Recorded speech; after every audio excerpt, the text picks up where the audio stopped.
کہ ان قریب ہم جنت تک پہنچ جائیں گے، اور اگر وہ برے عمل کریں گے تو کہیں گے کہ ہمیں معاف کر دیا جائے گا، ہم اللہ کے ساتھ کسی کو شریک تو نہیں ٹھہراتے، یعنی ہم تو کلمہ گو مسلمان ہیں، اس لیے ہمیں تو معاف کر دیا جائے گا چاہے ہم عمل کریں یا نہ کریں۔ پھر فرمایا وَمَا لَنَا لَا نُؤْمِنُ بِاللَّهِ وَمَا جَاءَنَا مِنَ الْحَقِّ، اور ہمیں کیا ہے کہ ہم ایمان نہ لائیں اللہ پر اور اس پر جو حق میں سے ہمارے پاس آ گیا ہے، اور ہم امید رکھتے ہیں کہ ہمارا رب ہمیں صالح لوگوں کے ساتھ جنت میں داخل کر دے گا۔ یہ انہی کا کلام ہے جن کا ذکر پچھلی آیت میں ہوا۔ تو ان کے اس قول کی وجہ سے اللہ بدلے میں ان کو ایسے باغات عطا کرے گا جن کے نیچے نہریں جاری ہیں، جن میں وہ ہمیشہ رہنے والے ہیں، اور نیکی کرنے والوں کی یہی جزا ہے۔ تو یہاں آپ دیکھتے ہیں کہ ایک اچھی بات کی وجہ سے ان کو جنت کی خوشخبری مل گئی، یعنی اچھی بات نہ صرف یہ کہ صدقہ ہوتی ہے، بلکہ اچھی بات انسان کے لیے آخرت میں نجات کا باعث بھی بن سکتی ہے۔ رسول اللہ صلی اللہ علیہ وسلم نے فرمایا، بے شک کوئی شخص اللہ کو راضی کرنے والی ایک بات کرتا ہے، وہ نہیں سمجھتا کہ اس کا اثر وہاں تک ہوگا جہاں تک حقیقت میں ہو جاتا ہے، اس کی وجہ سے اللہ اس کے لیے اپنی ملاقات کے دن تک اپنی رضامندی لکھ دیتا ہے کہ میں ہمیشہ کے لیے اس سے راضی ہو گیا۔ نبی صلی اللہ علیہ وسلم نے فرمایا، بے شک بندہ اللہ کی رضامندی کی ایک بات زبان سے نکالتا ہے اور اسے وہ کوئی امپورٹنس نہیں دیتا، مگر اس کی وجہ سے اللہ تعالیٰ اس کے درجے بلند کر دیتا ہے۔ تو اس لیے کتنا سنہرا موقع ہے کہ انسان اچھی باتیں ہمیشہ زبان سے نکالے۔ اچھی بات نکالنے سے اپنا دل بھی خوش ہوتا ہے، سامنے والے کا بھی خوش ہوتا ہے، اور سب سے بڑھ کر یہ کہ اللہ راضی ہو جاتا ہے، اور وہ اچھی بات ہمارے نامہ اعمال میں لکھ دی جاتی ہے، حسنات میں شمار کر دی جاتی ہے۔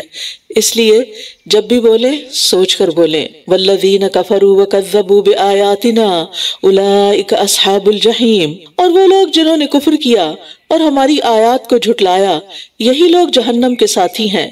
پھر فرمایا یا ایھا الذین آمنوا لا تحرموا طیبات ما احل اللہ لکم ولا تعتدوا ان اللہ لا يحب المعتدین۔ اے لوگو جو ایمان لائے ہو، ان پاکیزہ چیزوں کو حرام مت ٹھہراؤ جو اللہ نے تمہارے لیے حلال کی ہیں، اور نہ تم حد سے تجاوز کرو، بے شک اللہ حد سے تجاوز کرنے والوں کو پسند نہیں کرتا۔ پیچھے نصارہ کی بات کی گئی، اور نصارہ کے اندر رہبانیت پائی جاتی ہے، اور وہ اپنے اوپر پاکیزہ چیزوں کو بھی حرام کر دیتے ہیں، تو اس لیے اور اس کو نیکی سمجھتے ہیں، تو اس لیے یہاں پر اہل ایمان کو بتایا گیا کہ جو پاکیزہ چیزیں اللہ نے حلال کی ہیں ان کو اپنے اوپر حرام مت ٹھہراؤ، یعنی یہ نیکی نہیں، اسلام میں رہبانیت نہیں۔ حلال چیز سے بغیر عذر کے پرہیز کرنا ناپسندیدہ ہے۔ ہاں اگر کسی ڈاکٹر نے آپ کو منع کیا ہے یا کوئی چیز آپ کی صحت کے لیے نقصان دہ ہے، اب دیکھیں یہاں بچوں کو کتنی فوڈ الرجیز ہو جاتی ہیں، وہ بیچارے چاہتے ہوئے بھی نہیں کھا سکتے، کیونکہ کھا لیں تو ان کی جان کے لالے پڑ جاتے ہیں، تو ان کے لیے تو ایک عذر ہے، لیکن عذر کے بغیر صرف نیکی سمجھ کر، صرف تقوی کی علامت سمجھ کر حلال چیزوں کو چھوڑنا یہ درست نہیں، اور یہ ہمارے دین میں پسندیدہ نہیں۔ ہمارے ہاں تقوی کیا ہے؟ شک والی چیزوں کو چھوڑ دو، حرام چیزوں کو چھوڑ دو، یہ ہے اصل تقوی، یہ ہے اللہ تعالیٰ کا حکم۔ اور پھر اسی طرح یہ ہے کہ حلال اور طیب کھانوں کو خود پر حرام نہیں ٹھہرانا چاہیے۔ ایک آدمی نبی صلی اللہ علیہ وسلم کے پاس آیا اور کہنے لگا، اے اللہ کے رسول صلی اللہ علیہ وسلم، جب میں گوشت کھا لیتا ہوں تو عورت کے لیے بے چین ہو جاتا ہوں اور مجھ پر شہوت چھا جاتی ہے، چنانچہ میں نے اپنے آپ پر گوشت کھانا حرام کر لیا ہے۔ اس پر اللہ تعالیٰ نے یہ آیت نازل فرمائی کہ ایسا نہ کیا جائے، یعنی حلال کو حرام نہ کیا جائے۔ وَكُلُوا مِمَّا رَزَقَكُمُ اللَّهُ حَلَالًا طَيِّبًا وَاتَّقُوا اللَّهَ الَّذِي أَنْتُمْ بِهِ مُؤْمِنُونَ، اور اللہ نے جو حلال پاکیزہ رزق تمہیں عطا کیا ہے اس میں سے کھاؤ، یعنی کھانا منع نہیں، بس کلو وشربو ولا تسرفو، جیسے ایک اور جگہ پر آتا ہے کھاؤ پیو لیکن اسراف نہ کرو، حد سے زیادہ نہ کھاؤ۔ تو حلال اور پاکیزہ رزق کھاؤ، لیکن ساتھ کیا کرو؟ اور اللہ سے ڈرو، اللہ کا تقوی اختیار کرو جس پر تم ایمان رکھتے ہو۔ لا یؤاخذکم اللہ باللغو فی ایمانکم ولکن یؤاخذکم بما عقدتم الایمان، اللہ تمہاری قسموں میں سے لغو کس قسم پر تمہارا مواخذہ نہیں کرے گا، لیکن وہ ان قسموں پر تمہارا مواخذہ ضرور کرے گا جو تم نے مضبوط باندھی۔ تو اس قسم توڑنے کا کفارہ 10 مسکینوں کو درمیانے درجے کا کھانا کھلانا ہے، جو تم اپنے گھر والوں کو کھلاتے ہو، یعنی ایوریج جو ایک ویک کے اندر مینیو چل رہا ہوتا ہے، ویکنڈ کا نہیں، یا انہیں کپڑے پہنانا ہے یا ایک گردن کا آزاد کرنا ہے، تو جو کوئی یہ نہ پائے تو 3 دنوں کے روزے رکھنا ہے۔ یہ تمہاری قسموں کا کفارہ ہے جب تم قسم کھا لو، اور اپنی قسموں کی حفاظت کیا کرو۔ اسی طرح اللہ اپنی آیات تمہارے لیے واضح کرتا ہے تاکہ تم شکر ادا کرو۔ تو یہاں یہ بتایا جا رہا ہے کہ اگر انسان کسی بات کی قسم کھا لے تو پھر کیا کرے اگر وہ اس کو پورا نہیں کر سکتا، خاص طور پر اگر طیب فوڈ، حلال فوڈ کو نہ کھانے کی قسم کھا لے۔ مثلاً آپ کو کسی نے فوڈ آفر کی، آپ اس کو ذرا تھوڑی دیر دیکھنے لگے تو کہ کیا چن رہی ہو، تو آپ غصے میں آ گئے اور آپ نے کہا اللہ کی قسم آج کے بعد تو میں یہ کھاؤں گی نہیں۔ اب وہ حلال ہے، پاکیزہ ہے، ہولسم ہے، لیکن آپ صرف کسی کی بات کی وجہ سے قسم کھا بیٹھے، لیکن آپ کا دل تو ہے، اب اپنے اوپر آپ نے خود مشکل ڈالی۔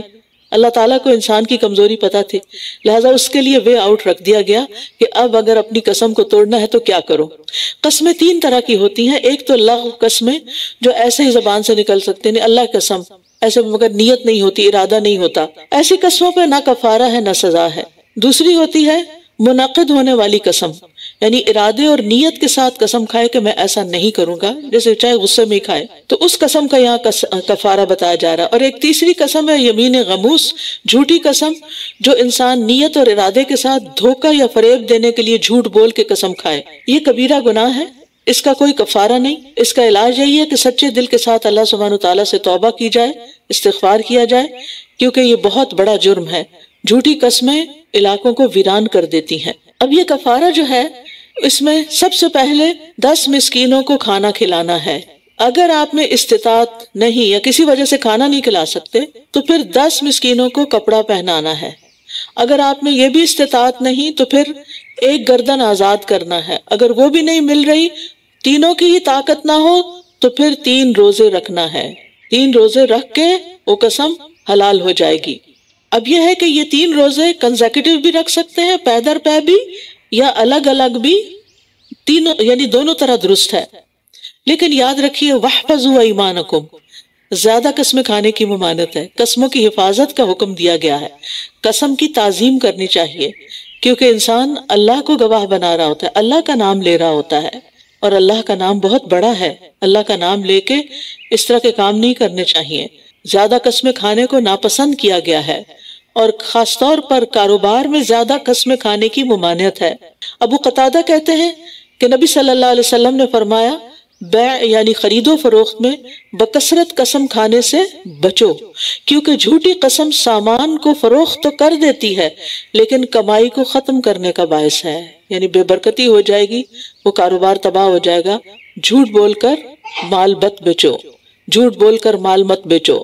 یا ایہا الذین آمنوا انما الخمر والمیسر والانصاب والازلام رجس من عمل الشیطان فاجتنبوہ لعلکم تفلحون۔ اے لوگو جو ایمان لائے ہو، بے شک شراب اور جوا اور بتوں کے استھان اور فال نکالنے کے تیر سب ناپاک ہیں، شیطانی عمل ہیں، پس تم اس سے بچو تاکہ تم فلاح پاؤ۔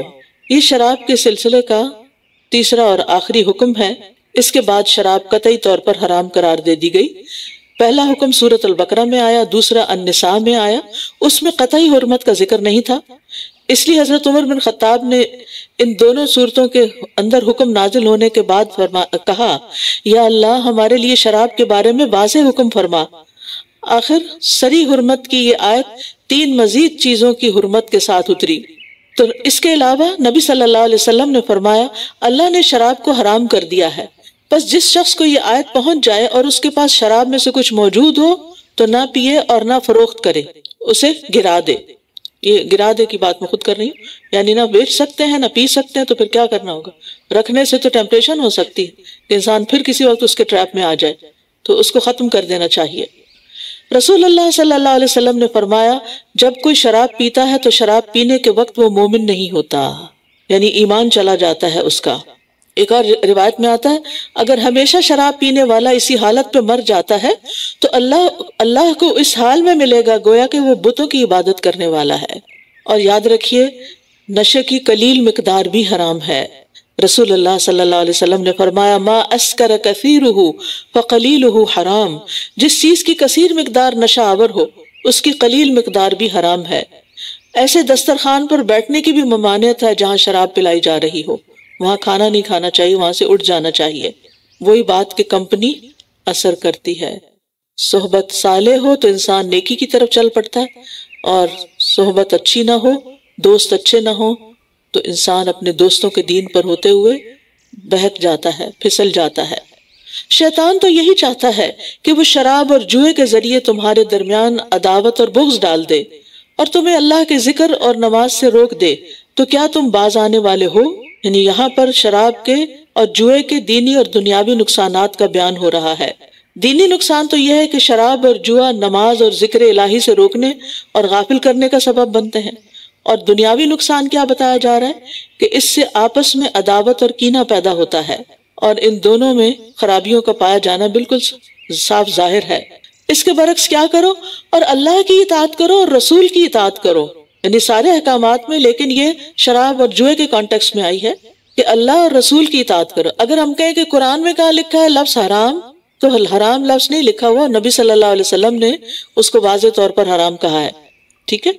تو یہاں صرف قرآن کی بات نہیں، رسول اللہ صلی اللہ علیہ وسلم کی بات بھی ماننی ہوگی۔ وَاحْذَرُوا، اور محتاط رہو۔ پھر اگر تم نے منہ موڑ لیا تو جان لو کہ بے شک ہمارے رسول کے ذمہ صرف واضح پیغام پہنچا دینا ہے۔ وہ لوگ جو ایمان لائے اور انہوں نے نیک اعمال کیے، ان پر کوئی گناہ نہیں اس بارے میں جو وہ کھا چکے۔ جب انہوں نے تقوی اختیار کیا اور ایمان لائے اور انہوں نے نیک اعمال کیے، پھر انہوں نے تقوی اختیار کیا اور ایمان لائے، پھر انہوں نے تقوی اختیار کیا اور اچھے کام کیے، اور اللہ اچھے کام کرنے والوں سے محبت کرتا ہے۔ یعنی شراب کی حرمت آنے سے پہلے یا معلوم ہونے سے پہلے اگر اہل ایمان میں سے کوئی ایسا کرتا رہا ہے تو پھر اس پر توبہ کر لے تو انشاءاللہ توبہ قبول ہو جائے گی۔ یہ آیت اس وقت اتری جب شراب کی حرمت نازل ہونے کے بعد بعض صحابہ کہنے لگے ہمارے ان بھائیوں کا کیا حال ہوگا جو شراب پیتے تھے، جوا کھیلتے تھے، اور ان لوگوں کو اللہ تعالیٰ کے ہاں سے کیا بدلہ ملے گا؟ لیکن وہ جنگ احد میں شہید ہو گئے، حالانکہ شراب ان کے پیٹوں میں تھی، کیونکہ اس وقت تک ابھی تو قطعی حرمت کا ذکر نہیں تھا۔ تو اس پر ان کو کیا حکم دیا گیا کہ ان پر کوئی حرج نہیں، ان کو یعنی ابھی حکم آیا نہیں، اور انہوں نے اگر عمل نہیں کیا اور وہ گزر گئے اس سے پہلے ہی تو کوئی حرج کی بات نہیں۔ یہاں تقوی کا حکم 3 دفعہ دیا گیا ہے، اور یہ تاکید کے لیے ہے۔ پہلا حکم شراب سے بچے، دوسرا حکم بری باتوں سے بچے اور تقوی پہ قائم رہے، اور پھر یہ کہ آمنو سے مراد شرک سے بچے، اور دوسرے سے مراد گناہوں سے بچے، اور تیسرے سے مراد صغیرہ گناہوں سے بھی بچے۔ اور پھر احسنو کا لفظ بھی آیا، یعنی احسان کے درجے میں اللہ کی عبادت کرے، یعنی متقی محسن، متقی مومن سے زیادہ بہتر ہے، متقی محسن متقی مومن سے بہتر ہے۔ ثم اتقوا واحسنوا واللہ یحب المحسنین، کیونکہ اللہ تعالیٰ کس سے محبت کرتا ہے؟ محسنین سے محبت کرتا ہے۔ متقی وہ ہوتا ہے جو اپنے نفس کی حفاظت کرتا ہے، شک والی چیزوں سے بچتا ہے، اور محسن جو ہوتا ہے وہ اپنی ذات پر بھی احسان کرتا ہے اور دوسروں پر بھی احسان کرتا ہے۔ وَأَحْسِن كَمَا أَحْسَنَ اللَّهُ إِلَيْكَ، یعنی احسان میں ایک پہلو اپنی ذات کے لیے ہوتا ہے کہ اس کے کام کرنے کی کوالٹی بہت اچھی ہوتی ہے، اور ایک دوسرا پہلو دوسرے لوگوں کے لیے ہوتا ہے جس میں وہ دوسروں کے ساتھ معاملہ کرتے ہوئے، ڈیل کرتے ہوئے ان کو ایکسیلنٹ سروس پرووائڈ کرتا ہے، ان کے ساتھ رویہ اچھا رکھتا ہے، ان کے ساتھ معاشرت اچھی رکھتا ہے۔ یا ایھا الذین آمنوا، یاد رکھیے سورۃ المائدہ میں سب سے زیادہ یا ایھا الذین آمنوا کی پکار ہے۔ یا ایھا الذین آمنوا لیبلونکم اللہ بشیء من الصید، اے لوگو جو ایمان لائے ہو، اللہ تمہیں شکار میں سے کسی ایسی چیز کے ساتھ ضرور آزمائے گا جو تمہارے ہاتھوں اور نیزوں کی زد میں ہوگا، تاکہ اللہ جان لے کہ کون ہے جو اس سے بن دیکھے ڈرتا ہے۔ تو جو کوئی اس کے بعد زیادتی کرے تو اس کے لیے دردناک عذاب ہے۔ اس آیت کا تعلق پچھلی آیت سے ہے، لا تحرموا طیبات ما احل اللہ لکم، تو وہاں حلال چیزوں کو حرام ٹھہرانے سے منع کیا گیا۔ اب اس آیت میں وہ حلال چیزیں ذکر کی گئی ہیں جو کچھ وقت کے لیے بطور امتحان حرام کی گئی، یعنی احرام کی حالت میں کچھ حلال چیزیں بھی حرام ہو جاتی ہیں۔ تو اصل چیز کیا ہے؟ اللہ کی اطاعت۔ جب چاہے کسی چیز کو ہمارے لیے حلال قرار دے اور جب چاہے اسے ہمارے لیے حرام کر دے۔ تو یہاں بتایا جا رہا ہے کہ احرام کی حالت میں خشکی کے جانوروں کا شکار کرنا منع ہے، تاکہ فرما برداروں اور نافرمانوں کے درمیان فرق پتہ چل جائے، آزمائش ہو جائے کہ بن دیکھے اللہ سے کون ڈرتا ہے۔ اور پھر یہاں تنالہ ایدیکم ورماحکم، اس سے کیا مراد ہے؟ یعنی چھوٹے جانور یا جانوروں کے بچے جنہیں تم ہاتھ سے بھی پکڑ سکتے ہو، یا بڑے جانور جن کا تم نیزوں سے شکار کر سکتے ہو۔ جبکہ احرام کی حالت میں خشکی کے جانوروں کا شکار منع ہے، لیکن اب وہ تمہارے پاس آ رہے ہیں، خود آ رہے ہیں امتحان کے لیے کہ اب کرتے کیا ہیں۔ جیسے اصحاب السبت کا امتحان ہوا تھا لیکن وہ ناکام ہو گئے، اسی طرح مسلمانوں کا بھی ایک ٹیسٹ ہوا کہ شکار احرام کی حالت میں خود بخود ان کے اوپر آ کے گر رہا تھا لیکن وہ اس کو نہیں پکڑ رہے تھے۔ تو جو شخص غائبانہ طور پر رب سے ڈرے اس کے لیے قرآن میں مغفرت اور اجر کریم کا وعدہ کیا گیا ہے۔ من وخشی الرحمن بالغیب فبشرہ بمغفرت واجر کریم۔ پھر فرمایا یا ایہا الذین آمنوا لا تقتلوا الصید وانتم حرم، اے لوگو جو ایمان لائے ہو حالت احرام میں شکار کو نہ مارو، اور جس نے تم میں سے جان بوجھ کر اسے مارا تو چوپایوں میں سے اسی کی مانند بطور فدیہ بدلہ دینا ہوگا جو اس نے مارا۔ جس کا فیصلہ تم میں سے 2 عدل والے کریں گے، یہ قربانی کعبہ تک پہنچنے والی ہو یا کفارہ ہے چند مسکینوں کو کھانا کھلانا یا اس کے برابر روزے رکھنا، تاکہ وہ اپنے کیے کا وبال چکھے۔ جو ہو چکا اللہ نے اس سے درگزر کیا، اور جو کوئی پھر وہی کام کرے تو اللہ اس سے انتقام لے گا، اور اللہ بہت زبردست ہے، انتقام لینے والا ہے۔ یہ آیت اور اگلی آیات اس وقت نازل ہوئی جب مسلمان حدیبیہ میں احرام باندھے ہوئے تھے، تو خلاف معمول چھوٹے بڑے جنگلی جانور ان کے خیموں میں گھس آئے، حالانکہ عام طور پہ ایسا ہوتا نہیں۔ تو اللہ تعالیٰ نے ان آیات میں ان کے شکار سے منع کر دیا۔ تو جو محرم ہوتا ہے یعنی احرام پہنے ہوئے، نہ وہ خود شکار کر سکتا ہے نہ شکار میں کسی کی مدد کر سکتا ہے۔ ہاں 5 جانوروں کو حرم میں بھی مارنے کی اجازت ہے یا حالت احرام میں بھی مارنے کی اجازت ہے۔ وہ کون سے ہیں؟ چوہا، بچھو، چیل، کوا اور کاٹنے والا کتا، کیونکہ یہ سارے موذی جانور ہیں اس لیے ان کو مارا جا سکتا ہے۔ اسی طرح اس پر قیاس کرتے ہوئے سانپ، بھیڑیا، چیتا، شیر وغیرہ بھی مار سکتے ہیں۔ اور جان بوجھ کے اگر کوئی شکار کرے تو اس کا کفارہ کیا ہے کہ جس طرح کے قد و قامت کا جانور اس نے مارا ہے، اسی قد و قامت یا اس کے ساتھ شکل و صورت میں ملتا ہوا جانور قربان کرے، اور وہ قربانی کہاں پہنچائی جائے گی؟ حرم میں۔ احل لکم صید البحر وطعامہ، احل لکم صید البحر وطعامہ متاعا لکم وللسیارہ، تمہارے لیے سمندر کا شکار اور اس کا کھانا حلال کر دیا گیا جو تمہارے لیے اور قافلوں کے لیے فائدہ مند ہے، لیکن جب تم حالت احرام میں ہو خشکی کا شکار تم پر حرام کیا گیا ہے، اور اللہ سے ڈرو وہ جس کی طرف تم اکٹھے کیے جاؤ گے۔ تو اس سے کیا پتہ چلتا ہے کہ حالت احرام میں خشکی کا شکار منع ہے، سمندر کا نہیں۔ یعنی اگر کچھ لوگ احرام پہن کے وایا سمندر حج کرنے آ رہے ہیں اور راستے میں ان کا زاد راہ ختم ہو جاتا ہے تو مچھلیاں وغیرہ پکڑ کے اپنے کھانے پینے کا بندوبست کر سکتے ہیں۔ اور اس میں سمندر اور سمندر کے علاوہ جو بھی جگہیں ایسی ہوں وہ سب اس میں شامل ہیں، اور اس میں وہ تمام جانور شامل ہیں جو پانی سے باہر زندہ نہیں رہ سکتے، وہ مچھلی ہو یا کوئی اور جانور ہو۔ زندہ بھی پکڑے جائیں تو ان کو ذبح کرنے کی ضرورت نہیں۔ تو پانی میں رہنے والا جو جانور ہے، جو پانی جس کا بسیرا ہے، مولد و مسکن ہے، وہ شکار کرنا حلال ہے۔ اور یہ کوئی صحیح بات نہیں کہ مچھلی کے علاوہ سب کچھ حرام ہے، نہیں، سمندر کے کھانے سب حلال ہیں، کیونکہ طعامہ کی بات کی گئی۔ صحابہ کرام نے نبی صلی اللہ علیہ وسلم سے سمندر کے پانی کے بارے میں پوچھا تو آپ نے فرمایا هو الطہور ماؤہ، اس کا پانی پاک ہے، یعنی وضو وغیرہ کر سکتے ہو۔ الحل میتتہ، اس کا مردار بھی حرام ہے، اس کا مردار بھی حلال ہے۔ یعنی اگر کوئی جانور وہیں اندر مر گیا اور اوپر آ گیا تو اس کو بھی استعمال کر سکتے ہو، کیونکہ اس کے اندر کتنا نمک ہوتا ہے نا سمندر میں، تو وہ ایک پریزرویٹو کا کام کر رہا ہوتا ہے۔ تو آپ جب مچھلی کو ذبح کیے بغیر کھاتے ہیں اور اگر وہ اندر ہی مر گئی ہے، یعنی باہر مری یا اندر مری بات برابر ہے، تو اگر اندر ہی مر گئی ہے اور اوپر تیر رہی ہے تو پکڑ کے اس کو بھی کھا سکتے۔ اور اس کی دلیل کیا ہے نبی صلی اللہ علیہ وسلم نے کچھ صحابہ کو ایک جنگی مہم پہ بھیجا، ان کے پاس کھانے پینے کی چیزیں ختم ہو گئی، تو انہوں نے ٹیلے جیسی ایک بہت ہیوج مچھلی دیکھی جسے سمندر کا پانی کنارے پہ چھوڑ کر ہٹ چکا تھا اور وہ واپس نہیں جا سکتی تھی۔ ابو عبیدہ ان کے امیر تھے، انہوں نے اسے کھانے کی اجازت دے دی۔ 1 ماہ تک 300 آدمی روزانہ اسے کھاتے رہے، اتنی بڑی مچھلی تھی، اور خشک کر کے ساتھ بھی لے آئے۔ رسول اللہ صلی اللہ علیہ وسلم نے فرمایا تمہارے پاس اس کا کچھ گوشت ہے تو ہمیں بھی دو، یعنی جو ساتھ لائے ہو تو ہمیں بھی کھلاؤ۔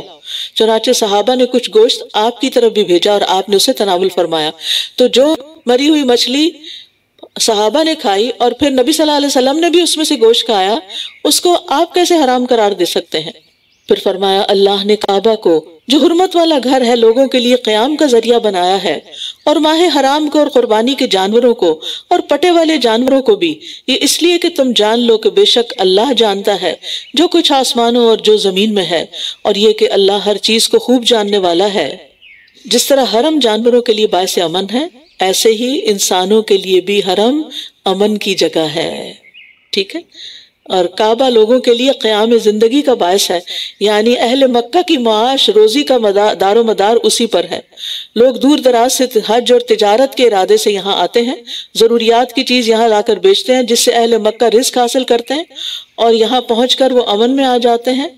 اور حتیٰ کہ زمانے جاہلیت میں بھی کوئی شخص حرم کے اندر اپنے باپ بیٹے کے قاتل تک کو کچھ نہیں کہہ سکتا تھا، اور عبادت اور ثواب کے اعتبار سے بھی بہترین جگہ ہے۔ تو یہ ایک ایسی جگہ ہے جو ہمیشہ آباد ہے، ہر وقت آباد ہے، اور وہاں جانے کا فائدہ ہی فائدہ ہے، یعنی دنیاوی بھی ہے اور دینی بھی ہے، بابرکت جگہ ہے۔ اور قیامت کے قریب جب ایک حبشی بیت اللہ کو گرا دے گا تو اس کے بعد بہت جلد قیامت آ جائے گی، کیونکہ کعبہ قیام کا ذریعہ ہے، قیام زندگی کا ذریعہ ہے۔ اعلموا ان اللہ شدید العقاب وان اللہ غفور الرحیم، جان لو بے شک اللہ سخت سزا والا ہے اور بے شک اللہ بہت بخشنے والا نہایت رحم کرنے والا بھی ہے۔ اعلموا، حکم دیا جا رہا ہے جان لو، یعنی اس بات کا علم حاصل کرنا لازم ہے۔ کس بات کا؟ کہ اللہ تعالیٰ سخت سزا بھی دیتا ہے اور اس کے ساتھ ساتھ غفور الرحیم بھی ہے۔ تو ہمیں ایسا علم حاصل کرنا، ہمارے لیے ایسا علم حاصل کرنا ضروری ہے جس سے ہمارے عمل میں بہتری آئے اور جس کو اللہ تعالیٰ نے سیکھنے کے لیے کہا ہو۔ تو رحمت اللہ تعالیٰ کی صفت ہے اور عذاب اس کا فعل ہے۔ اللہ تعالیٰ نافرمانوں کو سزا دیتا ہے اور اطاعت گزاروں کو معاف فرما دیتا ہے۔ تو اس آیت میں خوف اور امید کو جمع کر دیا گیا ہے تاکہ انسان اللہ کی رحمت سے مایوس بھی نہ ہو اور ایسے کام بھی نہ کرے کہ جو اللہ تعالیٰ کو غصہ دلاتے ہوں۔ مریج بن مسروق کہتے تھے اللہ کی رحمت کی امید سے پہلے اللہ کے عذاب کا خوف ہونا چاہیے، کیونکہ آپ جنت میں اس وقت تک داخل نہیں ہو سکیں گے جب تک جہنم کو پار نہیں کر لیں گے۔ پلسرات جہنم کے اوپر نصب کیا جائے گا۔ یحییٰ بن معاذ کہتے ہیں کہ خوف گناہوں سے روک لیتا ہے اور امید فرائض کو ادا کرنے پر قوت مہیا کرتی ہے۔ ما علی الرسول الا البلاغ واللہ یعلم ما تبدون وما تکتمون، رسول کے ذمہ تو صرف پیغام پہنچا دینا ہے اور اللہ جانتا ہے جو تم ظاہر کرتے ہو اور جو تم چھپاتے ہو۔ یعنی رسول کسی کو عمل کی ہدایت کی توفیق نہیں دے سکتے، لیکن ہدایت کا پیغام پہنچا سکتے ہیں۔ قل لا يستوي الخبيث والطيب، کہہ دیجئے ناپاک اور پاک برابر نہیں ہو سکتے، اگرچہ تمہیں ناپاک کی کثرت اچھی لگے، پس اللہ سے ڈرو اے عقل والو تاکہ تم فلاح پا جاؤ۔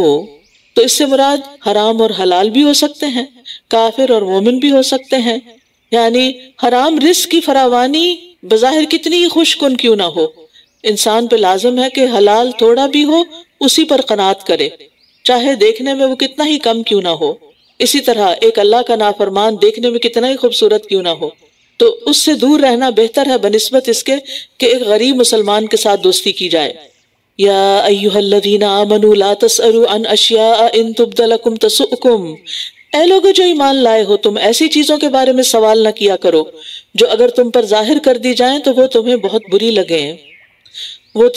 لگیں، اور اگر تم ان کے بارے میں اس وقت سوال کرو گے جب قرآن نازل کیا جا رہا ہو تو وہ تمہارے لیے ظاہر کر دی جائیں گی۔ اللہ نے ان سے درگزر فرمایا اور اللہ بہت بخشنے والا بہت بردبار ہے۔